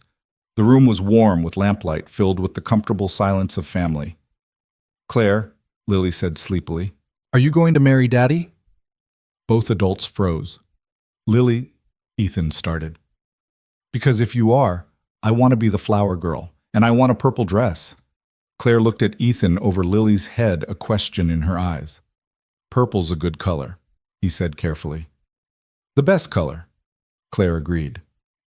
So you will, Lily pressed. Someday, Claire said, when the time is right. Like in fairy tales, better than fairy tales. Ethan said, thinking of Sarah, of floods and rescues, of broken things made beautiful. Real life is always better. That night after Lily was asleep in her tower room, Claire and Ethan stood in the ballroom moonlight streaming through the restored windows. Did you mean it? She asked. About purple being a good color. I meant all of it. He pulled her into a dance position, though there was no music. Sarah used to say that love wasn't about replacing what was lost, but about adding to what remained. She sounds wonderful. She was. She would have loved you, would have loved what you've done for Lily, for me. I haven't done anything. You saved me, remember? We saved each other. They danced in the silence in the house that had become a home in the life they'd built from floodwater and chance and choice. The board called today, Claire said against his shoulder. They want me to consult. Richard's already making a mess of things. Will you? No, that's not my life anymore. She pulled back to look at him. This is, you and Lily and this house and the foundation. This is what I choose. Even on the bad days when the roof leaks and Lily's cranky and I leave my muddy boots in the hall. Especially then, perfect was lonely. This is better. A year later, almost to the day of the flood, they stood in that same ballroom, but now it was filled with flowers and guests. Lily, resplendent in her purple dress, scattered rose petals with great solemnity. Claire wore her mother's wedding dress, carefully restored like everything else in the house. Richard Blackstone had not been invited, but Margaret Davies stood as Claire's maid of honor, crying happy tears. The children from the bus were there, Mrs. Patterson, the volunteers from the shelter. Their community forged in disaster and strengthened by choice. You know, the officiant said, I'm supposed to ask if anyone objects, but given that the groom once pulled the bride from a sinking car, I think we can skip that part. Laughter rippled through the gathered crowd. Ethan held Claire's hands, feeling Sarah's presence not as a weight, but as a blessing. She would have wanted this life continuing, love, growing happiness, rebuilt from sorrow. I was drowning, Claire said in her vows long before that night, drowning in success that felt like failure, in connection that was really isolation. You didn't just save my life. You taught me what life could be. You gave me purpose, Ethan replied. When I thought my only job was to survive for Lily, you showed me we could do more than survive. We could thrive. And you gave me a daddy who smiles again. Lily piped up, making everyone laugh and cry simultaneously. They were pronounced husband and wife, as the sun set over their restored estate, painting everything golden. The photographer captured them on the porch, Ethan, Claire, and Lily, a family built from floodwaters and courage, from loss and discovery. "No more secrets," Claire said that night as they stood in their bedroom, the party winding down below. "I know everything about your past, you know everything about mine." "Actually," Ethan said, "there's one more thing." Claire tensed. "What?"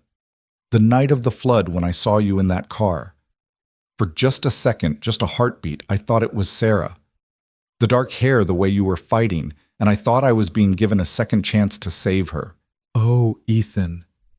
"But then I pulled you out, and you were you. Not a second chance at the past, but a first chance at a future.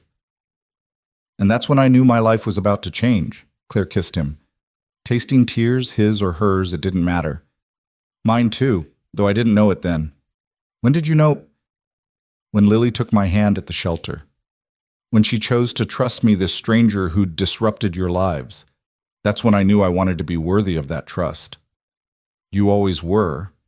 "No, but I'm learning to be." They could hear music from below, the party continuing. Their house, their home, filled with life and laughter. Tomorrow there would be work to do. The foundation to establish the never-ending restoration projects, the beautiful complications of a blended family. But tonight, they had this: each other, their daughter, their home. A life salvaged from disaster and rebuilt with love. "Come on," Claire said, pulling him toward the door. "Let's go dance at our own wedding." As they descended the stairs, Lily met them at the bottom, her purple dress twirling as she spun. "Are you happy?" she asked them both.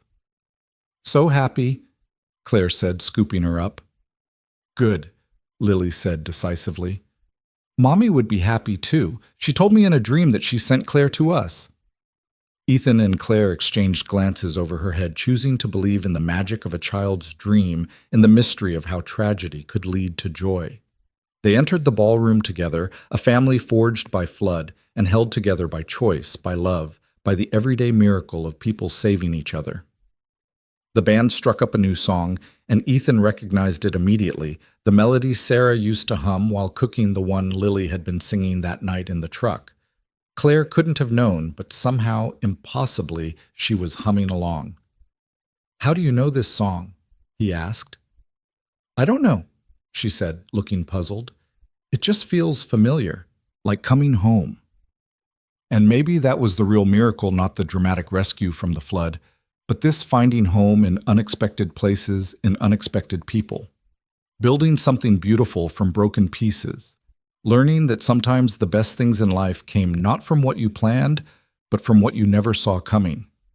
They danced, the three of them, in their restored ballroom, in their rebuilt life, in the continuing story that had begun with water and terror and a single father's desperate courage. Outside night fell soft and peaceful over their estate, no storms on the horizon, just the quiet promise of tomorrow and all the tomorrows after that. The morning after their wedding dawned crisp and bright autumn, painting the estate grounds in shades of gold and crimson. Claire woke to find Ethan already up, standing by the window in their bedroom, watching something outside. She moved beside him, wrapping her arms around his waist from behind. "What are you looking at?" "Lily," he said softly. "She's in the garden talking to the koi."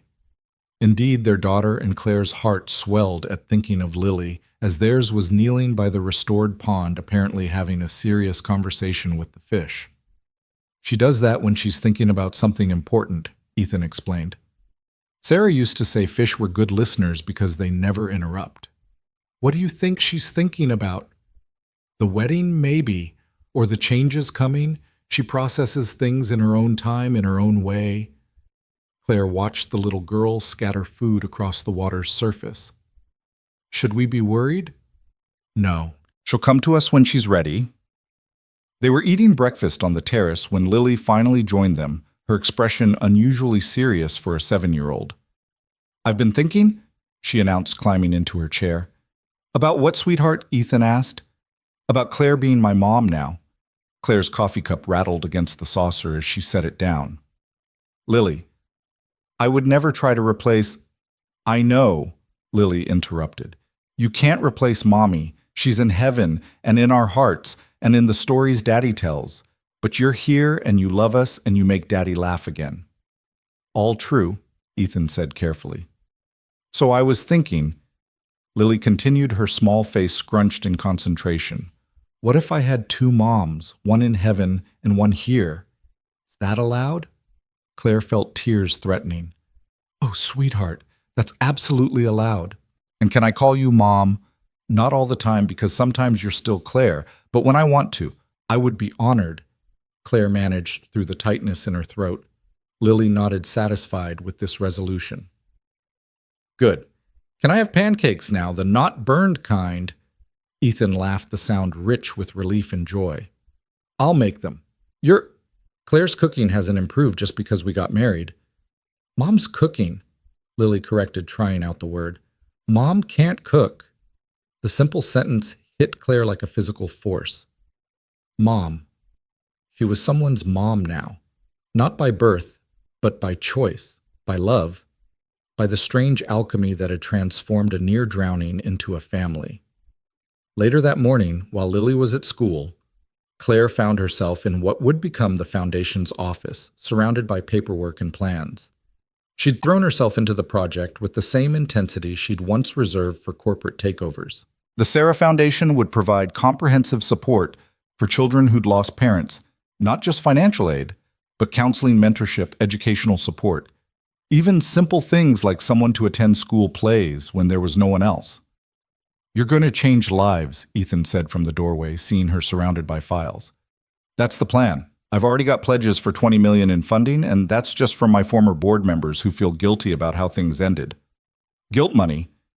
The best kind. It spends just like regular money, but comes with less strings attached. He moved into the room, examining the architectural plans spread on her desk. Is this what I think it is, so? The community center by the river, the one I was trying to reach that night. I bought it. Claire, it needs to be rebuilt anyway after the flood damage. I thought we could make it the Foundation's first project, a place for kids to go after school to get help with homework, to just be safe. She looked up at him. I was hoping you'd oversee the construction. I mean, I know you have other clients, other obligations. Claire? He stopped her nervous rambling, a habit he was beginning to recognize. Of course I'll do it. Really. It's what we do, right? Rebuild things. Make them better than before. She stood, moving into his arms. Have I told you today that I love you? Twice, but I'm not keeping count. Liar. You remember everything. It was true. He did remember everything now, not just the past with Sarah, but the present with Claire, each moment crystallizing into memory even as it happened. The way she bit her lip when concentrating. How she still couldn't flip a pancake but had mastered French toast. The sound of her laughter mixing with Lily's in the echoing rooms of their home. 3 months into their marriage, winter came early and harsh. They were cozied up in the library one evening, Lily doing homework, while Claire reviewed foundation applications and Ethan sketched renovation plans for the community center when the lights flickered. Storm's getting worse, Ethan observed, looking toward the windows where snow swirled against the glass. Claire tensed. Ever since the flood storms made her anxious, though she tried to hide it. Ethan reached over and took her hand, squeezing gently. We're safe here, he reminded her. High ground, remember. Before she could respond, the doorbell rang, unusual, given the weather and the late hour. Ethan went to answer it, Claire and Lily following curiously. A young woman stood on their doorstep, barely out of her teens, shivering despite a thin coat. She held a baby who couldn't have been more than 6 months old, bundled in blankets but crying pitifully. I'm sorry, the woman said through chattering teeth. My car broke down at the end of your drive. I saw the lights. My phone's dead and the baby, she's sick, and I didn't know where else. Come in, Claire said immediately, ushering them inside. Ethan, get blankets. Lily, can you run hot water in the kitchen? We need to warm some formula. They sprang into action with the efficiency of a well-oiled machine. Claire settled the woman Jessica they learned by the fire, while Ethan built it up higher. The baby Emma was running a fever but seemed to calm once she was warm and fed. I was trying to get to the hospital, Jessica explained, color returning to her cheeks. But the roads are so bad, and then the car just died. The main road's probably closed by now anyway. Ethan said, having checked his phone. But Claire's right. We need to get Emma's fever down. Claire was already on her phone with a pediatrician friend getting instructions. Lily, meanwhile, had appointed herself assistant baby soother, making faces that actually drew weak smiles from the sick infant. She likes you, Jessica said to Lily, surprised. I'm good with babies, Lily said matter-of-factly. I'm practicing for when I'm a big sister. The adults exchanged glances over her head. It was something they'd discussed but hadn't made any decisions about yet. They spent the night taking shifts with Emma, cooling her fever with damp cloths, keeping her hydrated. By dawn, the fever had broken and the baby was sleeping peacefully. The storm had passed too, leaving the world crystalline white, but the roads passable. You saved us, Jessica said as Ethan prepared to drive them to the hospital for a proper checkup. I don't know what would have happened if you hadn't been here. We're glad you found us, Claire said, smoothing Emma's hair. That's what this house is for, shelter from storms. After they left, Claire found Lily in her tower room looking out at the snow-covered grounds. You okay, sweetheart? I was thinking about that baby. She doesn't have a daddy, does she? Just like I didn't have a mommy for a while. How did you know that? Jessica wasn't wearing a wedding ring, and she looked scared in a way that meant she was alone. Lily's perception sometimes startled Claire. But we helped them. Like people helped us during the flood. That's right. That's what our family does. We help people. Yes, Claire said firmly. That's exactly what we do. The encounter with Jessica and Emma seemed to catalyze something.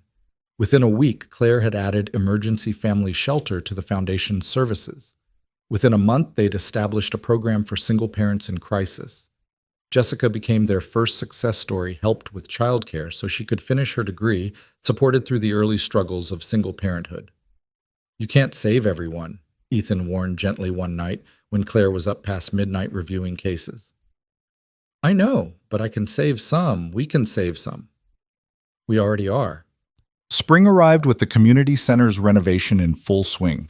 Claire was there every day sometimes, with a hammer in her hand, sometimes with her laptop managing the foundation while sitting on scaffolding. The local news picked up the story, Billionaire ex-CEO trades boardroom for blueprints, but Claire refused all interviews. I'm not the story, she insisted. The work is the story. But Richard Blackstone apparently disagreed. He appeared one afternoon while Ethan was installing new windows and Claire was painting with a group of volunteers. This is what you left me for, he said, his voice dripping disdain, playing house and pretending to be Mother Teresa. Claire set down her paintbrush carefully. Richard, what do you want? The board wants you back. The company's hemorrhaging value under my leadership, as you probably know. I haven't been keeping track. Liar. You know everything that happens in the business world. She shrugged. Not my world anymore. It could be. Same position, better salary, full autonomy. Just come back. No. Claire, be reasonable. I am being reasonable. For the first time in my life, I'm being completely reasonable. She gestured around the half-finished center. This matters. Those kids matter. My family matters. Your stock prices don't. Your family. Richard's laugh was ugly. A contractor and his kid. You could have had anyone. I have everyone I need. Ethan had moved closer, ready to intervene, but Claire held up a hand. The company was killing me, Richard. Slowly, quietly, but killing me nonetheless. I'm alive now, really alive. And all the money in the world isn't worth giving that up.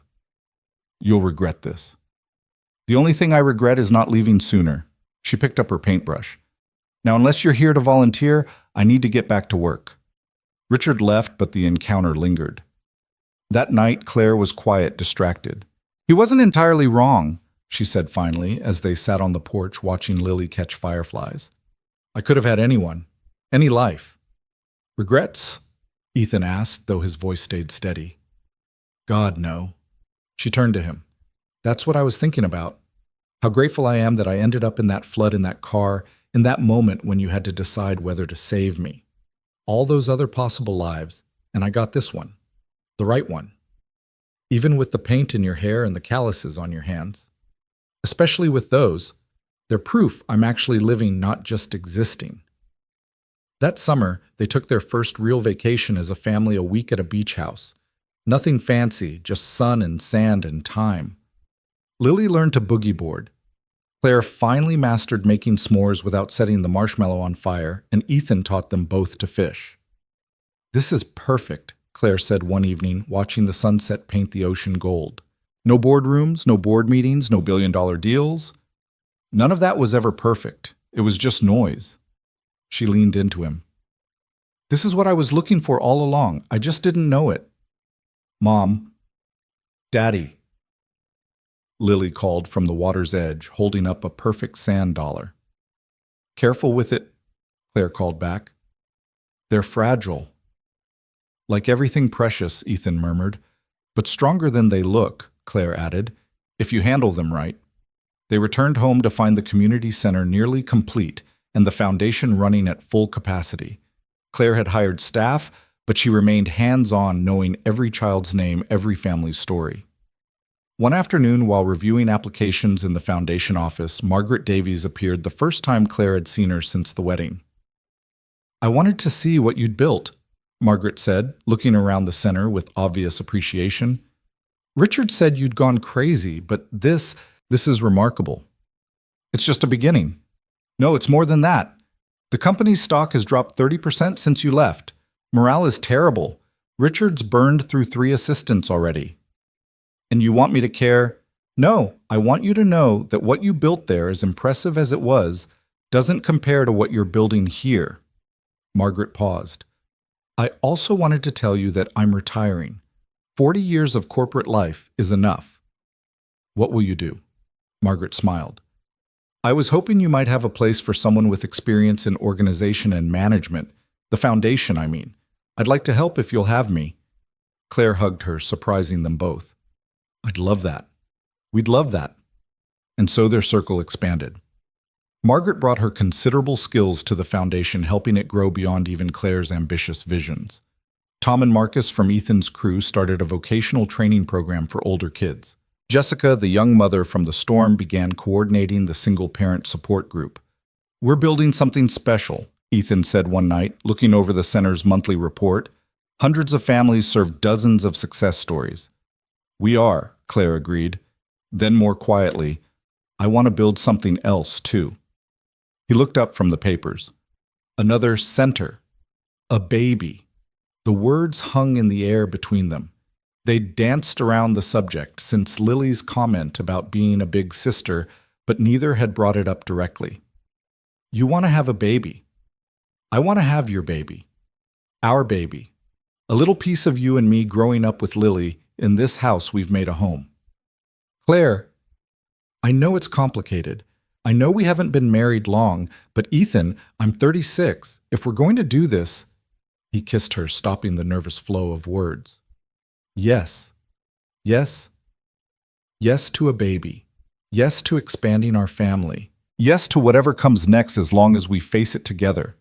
She was crying and laughing simultaneously. "Really? Lily will be thrilled. She's been leaving not-so-subtle hints.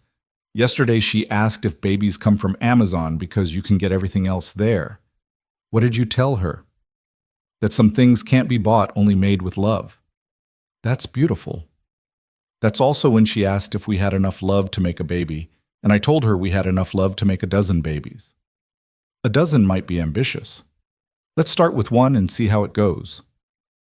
They told Lily the next morning over breakfast proper pancakes that Ethan made, while Claire managed not to burn the bacon.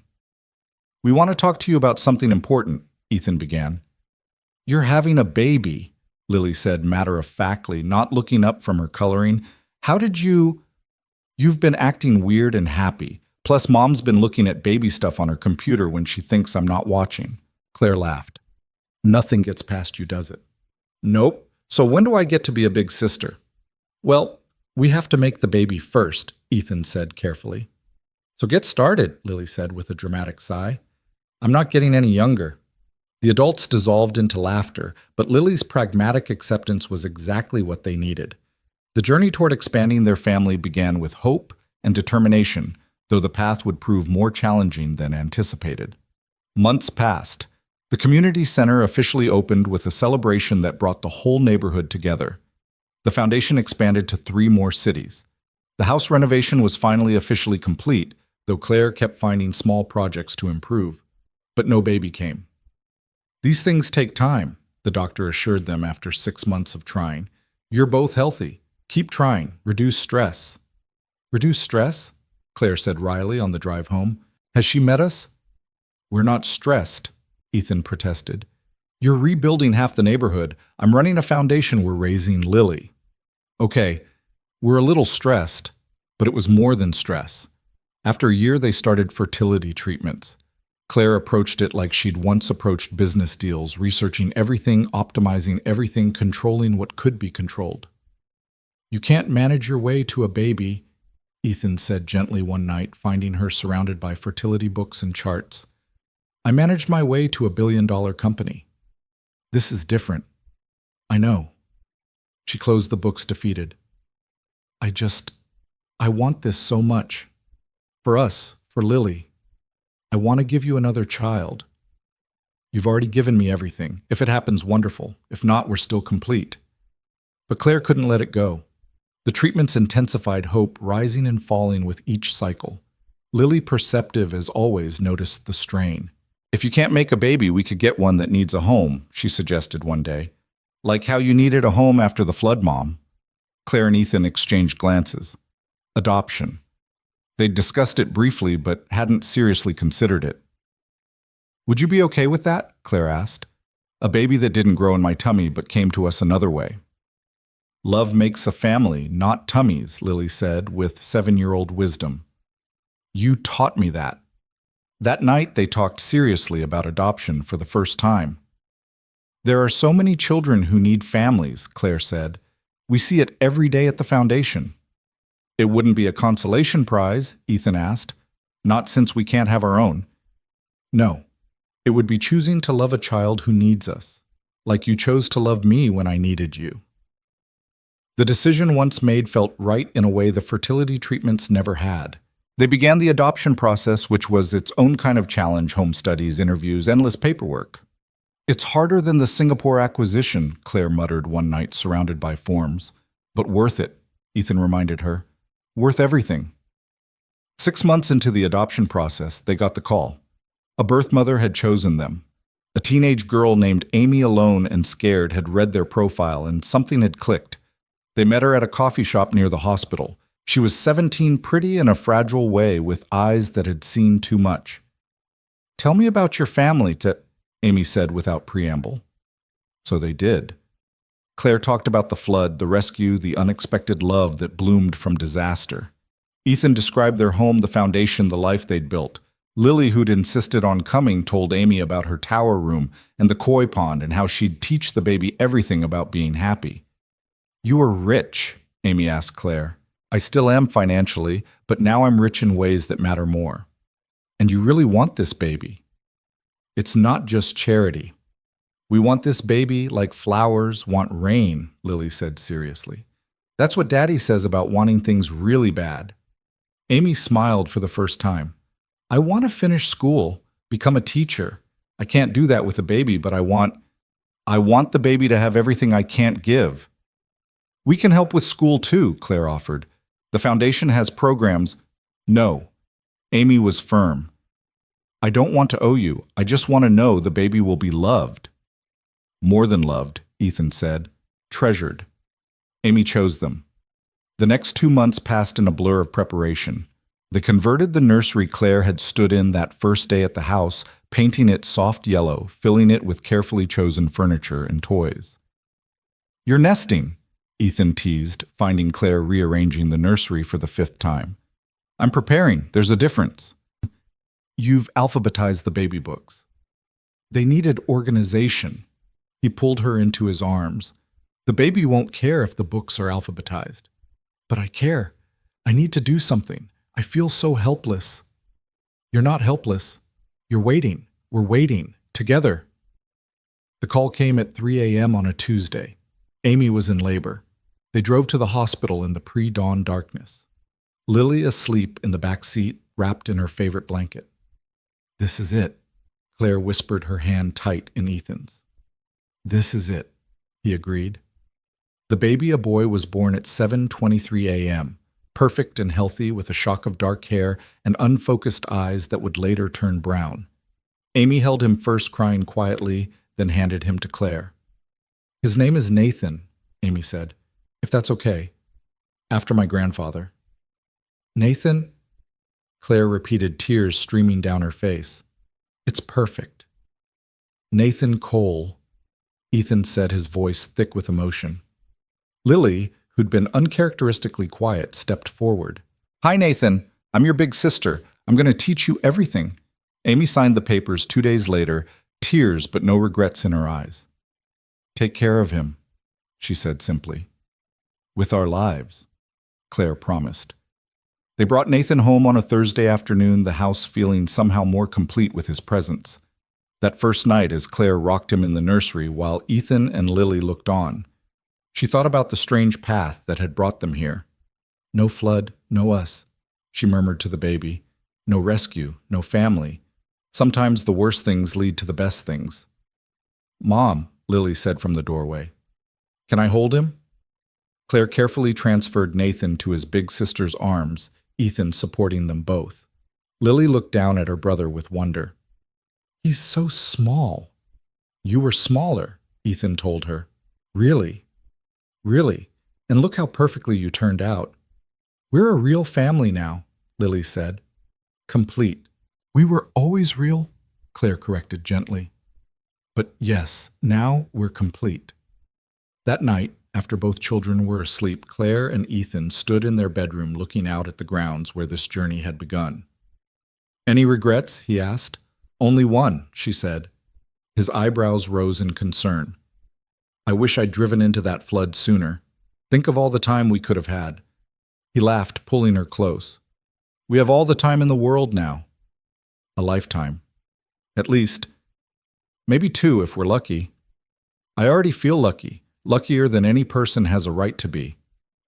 Not lucky, Ethan corrected. Choice. We chose this. Every day we choose this. And I'd choose it again. Every time. Nathan stirred in the nursery, his cry carrying through the baby monitor. They went together as they did everything now together. In the soft light of the nursery, with their son in Claire's arms and their daughter asleep down the hall, they were exactly where they belonged. The storm that had brought them together was long past, but its gifts remained: a love born from rescue, a family built from choice, a life constructed from broken pieces made beautiful. The house stood strong around them, restored and renewed shelter from all storms, testament to the power of transformation. Thank you, Claire whispered to Ethan as Nathan settled back to sleep. For what? For jumping into the flood, for pulling me out, for showing me what life could be. Thank you for being worth saving. Everyone's worth saving. But not everyone saves you back. They stood there in the nursery of their restored home, their chosen children sleeping peacefully, their unexpected love solid as the foundation beneath their feet. Outside, the world went on with its storms and floods, its disasters and miracles. But inside, in the shelter they'd built from catastrophe and courage, they had everything they needed. Nathan's first year passed in a blur of sleepless nights and small miracles. He took his first steps in the restored ballroom, chasing after Lily, who encouraged him with infinite patience. His first word was Dada, though Claire swore he'd been trying to say Mama for weeks before. The house that had once echoed with emptiness now rang with baby laughter and the constant motion of a growing family. It was during Nathan's first birthday party, a modest affair compared to Lily's elaborate celebrations, that Richard Blackstone made his final appearance in their lives. He arrived uninvited, looking haggard, older than his years. I'm not here to cause trouble, he said when Ethan met him at the door, ready to turn him away. I need to talk to Claire. Please. Claire found them on the porch, Richard looking distinctly out of place among the balloon decorations and children's laughter drifting from inside. The company's gone, Richard said without preamble. Chapter 11. The board's being investigated for fraud, nothing that traces back to your time, thank God. But it's over. Claire felt something she hadn't expected: sadness. Not for Richard, but for what the company had once represented. Her youth, her ambition, her desperate need to prove herself. "I'm sorry," she said, meaning it. "Are you... You walked away at the perfect time, almost like you knew." "I didn't know. I just knew I couldn't be that person anymore." Richard looked through the window where Ethan was helping Nathan smash his first birthday cake while Lily documented everything with Claire's phone. "You really love them," he said, wonder in his voice. "With everything I have. I've been married 4 times, never felt what I see on your face right now." He straightened his expensive suit, preparing to leave. "The investigators will probably contact you about the company's practices in the last year. I'll tell them the truth, that I wasn't involved after I left. That's all I can ask." He paused at the steps. "You saved yourself, Claire. I used to think you were weak for leaving. Now I realize you were the only one strong enough to get out." After he left, Claire returned to the party, scooping Nathan up despite his cake-covered hands. He patted her face with sticky fingers, babbling happily. "Everything okay?" Ethan asked quietly. "Everything's perfect," she said, and meant it. The investigation that followed was thorough but brief for Claire. She'd kept meticulous records, and her departure had been clean. Margaret, who'd become indispensable at the foundation, helped navigate the legal requirements. Within 6 months, it was over. The company Claire had built was dissolved, its assets sold off, its legacy reduced to a cautionary tale in business journals. "Do you miss it?" Ethan asked one evening as they watched the news coverage of the final auction. "I miss who I thought I was when I ran it. The confidence, the power. But that was never real confidence. Real confidence is Nathan taking his first steps. It's Lily reading at 3 grades above her level. It's you trusting me to help with the contractor business, even though I still can't properly use a level. You're getting better with the level. Liar." But she smiled, leaning into him. "I'm exactly where I belong." The foundation, meanwhile, flourished. They opened centers in 6 more cities, each one a beacon for families in crisis. Claire insisted on visiting each one personally, bringing the children when possible. Lily had become an unofficial ambassador, telling her story to donors, explaining how a flood had brought her family together. It was at one such event, a fundraiser in Chicago, that Claire received unexpected news. A lawyer approached her during the cocktail hour, an envelope in his hand. "Miss Donovan, excuse me, Mrs. Cole. I represent the estate of Harold Ashford." The name was vaguely familiar. An old business contact, someone from the early days of her company. "Harold passed away last month. He left something for you in his will." The envelope contained a letter and a deed. Claire read aloud to Ethan later in their hotel room while the children slept in the adjoining suite. "Dear Claire," the letter began. "You won't remember me, but 20 years ago you gave a desperate young man a chance. I'd been fired from 3 jobs, had a criminal record, and no one would hire me except you. You said everyone deserved a second chance. I've watched your journey from afar, your success, your transformation, your beautiful foundation. I have no family, no one to leave my legacy to, so I leave it to you to continue the work of giving second chances." The deed was for 100 acres in Montana, with a mansion that made their estate look modest. 100 acres, Ethan breathed. What would we even do with that? Claire was already thinking planning. A retreat for families in the foundation program. A place to heal, to bond, to find themselves again. Like we did in our house, but for others. That's a massive undertaking. Good thing I married a contractor. They flew to Montana the next month to survey the property. It was breathtaking mountains in the distance, a lake on the grounds, the house itself, a masterpiece of log cabin architecture scaled to giant proportions. "It's like our house's bigger brother," Lily observed, making them laugh. "Can we fix it up like home?" she asked. "That's the plan," Claire said. "But this time we're going to let other families help, make it theirs too." The Montana project became a family affair. They spent summers there, Ethan leading construction crews that included families from the foundation program, teaching skills, building confidence, along with walls. Claire managed the logistics while chasing after Nathan, who seemed determined to explore every dangerous corner of the construction site. "He's going to be a contractor like his daddy," Lily declared, pulling her brother away from a pile of lumber for the 5th time. "Or a CEO like his mom," Ethan countered. "Why not both?" Claire suggested. "Build companies and buildings." It took 2 years to complete the Montana retreat. By then, Nathan was 3, talking nonstop, his favorite word being why. Lily was 11, all gangly limbs and growing wisdom, already showing signs of the remarkable woman she'd become. The retreat's opening was celebrated with families from all their foundation centers, gathering for a week of healing and hope. Claire watched children who'd lost parents playing with those who'd been orphaned, saw single mothers supporting each other, witness the magic of shared understanding. "You did this," Ethan said, finding her crying happy tears by the lake. "We did this. None of it exists without that night, without you jumping in." "I've been thinking about that night," he said, "about what would have happened if I'd been 30 seconds later, if I'd hesitated." "But you didn't." "No, but Claire, I almost did. For just a moment, thinking of Lily, I almost drove past."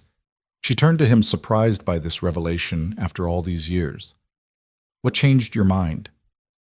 "Sarah's voice, not literally, but in my memory, telling me to be brave, telling me that saving someone else might save me too." He paused. "I think she knew.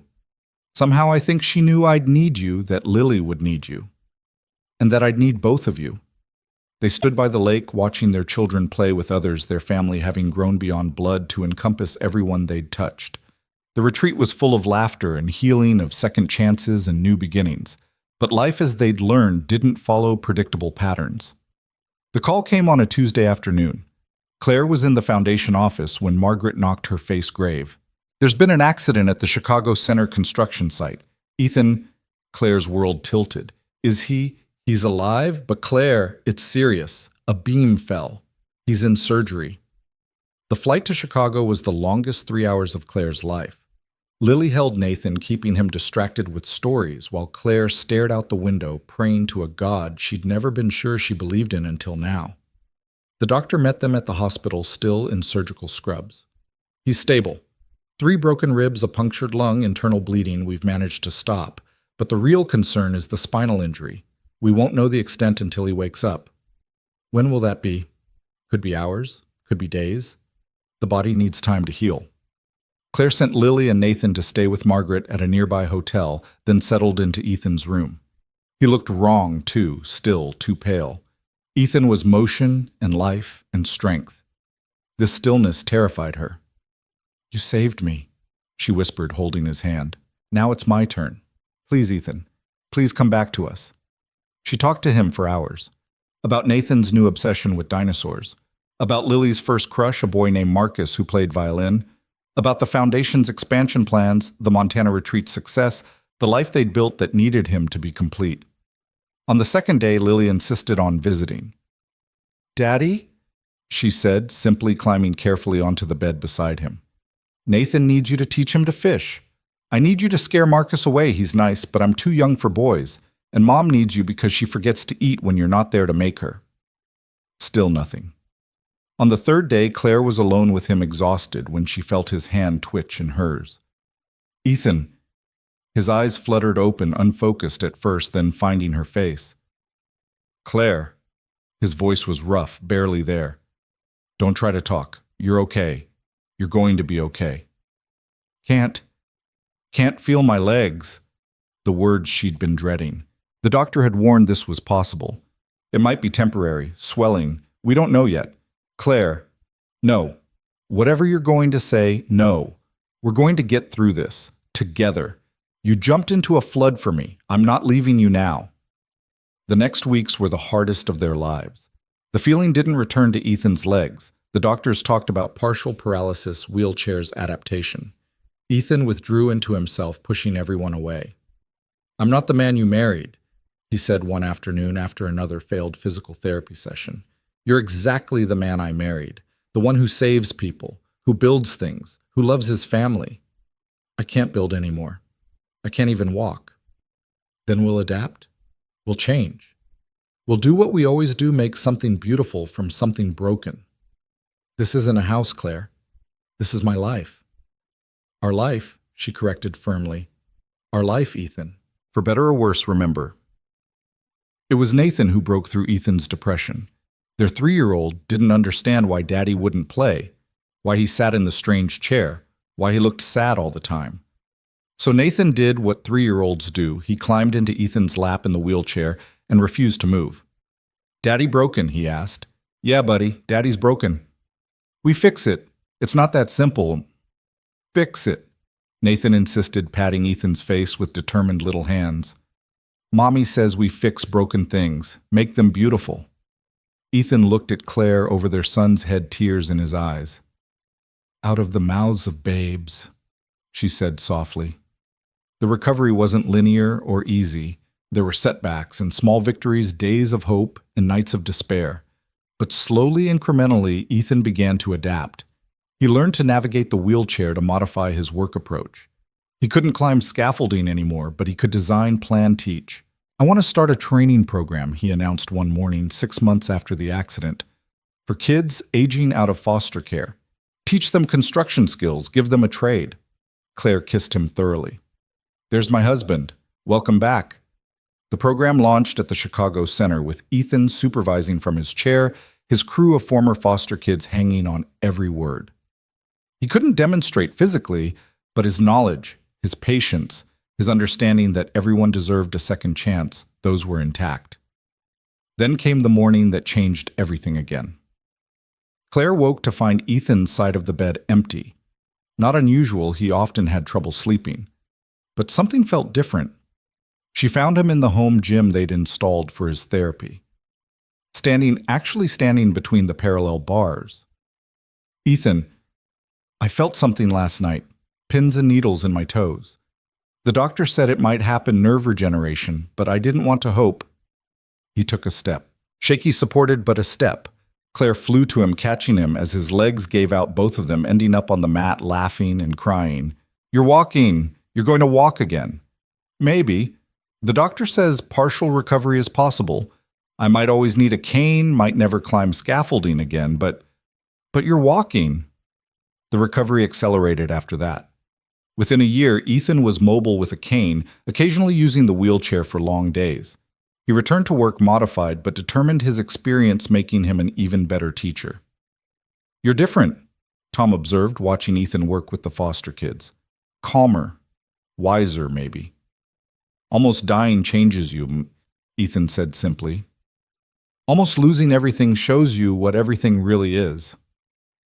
They were in the Montana Retreat's main lodge when Claire made her announcement. The whole family was there for the summer, along with 20 families from the foundation program. "I'm pregnant." Ethan dropped his coffee mug. Lily squealed. Nathan looked confused. "But how?" The doctors said after the fertility treatments. "Sometimes miracles happen when you stop trying to force them." She took his hand, placed it on her still flat stomach. 10 weeks. I wanted to be sure before I told you." "A baby," Lily breathed now, 14 and even more perceptive. "A biological baby." "Does that bother you?" Claire asked anxiously. "Are you kidding? Nathan needs someone to boss around the way I boss him around. It's the circle of life." "I'm not bossy," Nathan protested. "You will be, trust me." Ethan pulled Claire close, mindful of the audience, but not caring. "A baby. Our baby." "All our babies are our babies," Claire corrected, including Lily and Nathan in her gaze. "This one's just taking a different path to get here." The pregnancy was considered high risk given Claire's age, 42, and their history. But she approached it with the same determination she brought to everything, modifying her foundation work but never stopping. "You should rest," Ethan fretted constantly. "I rested for the first 35 years of my life. Now I live." The baby, a girl, was born on a snowy December morning. The same hospital where Nathan had been born, the same doctor who treated Ethan after his accident. Full circle, Claire thought, holding their daughter for the first time. "She looks like you," Ethan said, awed. "Poor thing." Claire laughed through her tears. "What's her name?" Lily asked. She and Nathan peering at their new sister. Claire and Ethan exchanged glances. They'd discussed this for months. "Sarah," they said together. "Sarah Hope Cole." Lily's eyes filled with tears. "After Mommy." "After your mommy," Claire confirmed. "So she's always part of our family, even in name." "She would have loved this," Lily whispered, touching the baby's tiny hand. "All of this. She did love it, Ethan said. She sent us Claire, remember? You told me that once that Mommy sent Claire to us. To save us all, Lily agreed. Baby Sarah grew surrounded by love in a house that had seen resurrection in a family built from disaster and choice. She took her first steps in the same ballroom where Nathan had said her first word, why? Because Nathan had taught her well, and grew up believing that families came in all forms, and love was the only requirement. By the time Sarah was 5, the foundation had expanded internationally. The Montana retreat hosted families year-round. Ethan's construction training program had placed hundreds of young people in good-paying jobs. The ripples of that night in the flood had spread far beyond what any of them could have imagined. It was Lily home from college for Thanksgiving who put it in perspective. They were all gathered in the library, their library, where so much of their story had unfolded when she raised her glass of cider. To the flood, she said, surprising everyone. To the flood? Claire questioned. Without it, Dad never saves Mom. Mom never finds us. Nathan doesn't join our family. Sarah doesn't exist. The foundation never helps thousands of families. Sometimes the worst things that happen to us are actually the best things in disguise. To the flood, they echoed, understanding. That night, after the children were asleep, even Lily, who would always be one of their children, Claire and Ethan stood in their bedroom looking out at the grounds where their journey had begun so many years ago. Any regrets? She asked their old question. Only one. What? That we can't do it all over again. Experience it fresh. The rescue, the restoration, the falling in love. But we get to experience what comes next. Lily's graduation, her career probably, her wedding someday. Nathan growing up finding his path. Sarah's everything, all her firsts are still ahead. And us. Claire turned in his arms. We get to grow old together. In this house we rebuilt. With the family we chose and the family that chose us. We get to see the foundation's work continue, the centers multiply, the lives change. We get to wake up every morning knowing we saved each other. You make it sound so simple. It is simple. Not easy, but simple. We chose love over fear, hope over despair, together over alone. Every time. Every single time. A cry from Sarah's room interrupted them. Their youngest had been having nightmares lately, dreams of water and being lost. They went to her together, Ethan moving carefully with his cane, Claire matching his pace. Mommy, Daddy, the water was coming, Sarah whimpered. It's okay, sweetheart, Claire soothed, gathering her up. We're here. Tell me the story, Sarah demanded, about the water. So they told it again, the story their children never tired of hearing. How Daddy saved Mommy from a flood. How that rescue led to restoration not just of a house, but of lives. How families could be built from tragedy and love could grow from loss. And they lived happily ever after, Sarah asked sleepily. They lived, Ethan corrected gently, with all the mess and beauty that comes with living, which is so much better than happily ever after. Why? Sarah asked her favorite question. Because it's real, Claire answered. Because it's chosen every day. Because it's ours. Sarah settled back to sleep, secure in the knowledge that whatever waters might rise, her parents would face them together. In the quiet of the night, in the house that had sheltered so many, Claire and Ethan held each other and their daughter, grateful for floods and rescues, for broken things, made beautiful for the courage to jump in when everything logical said to stay safe on shore. Tomorrow would bring new challenges. The foundation faced funding issues. Nathan was struggling in school. Lily was considering a career change that would take her far from home. Ethan's mobility remained a daily battle. Claire juggled too much and rested too little. But tonight, in this moment, they had everything that mattered.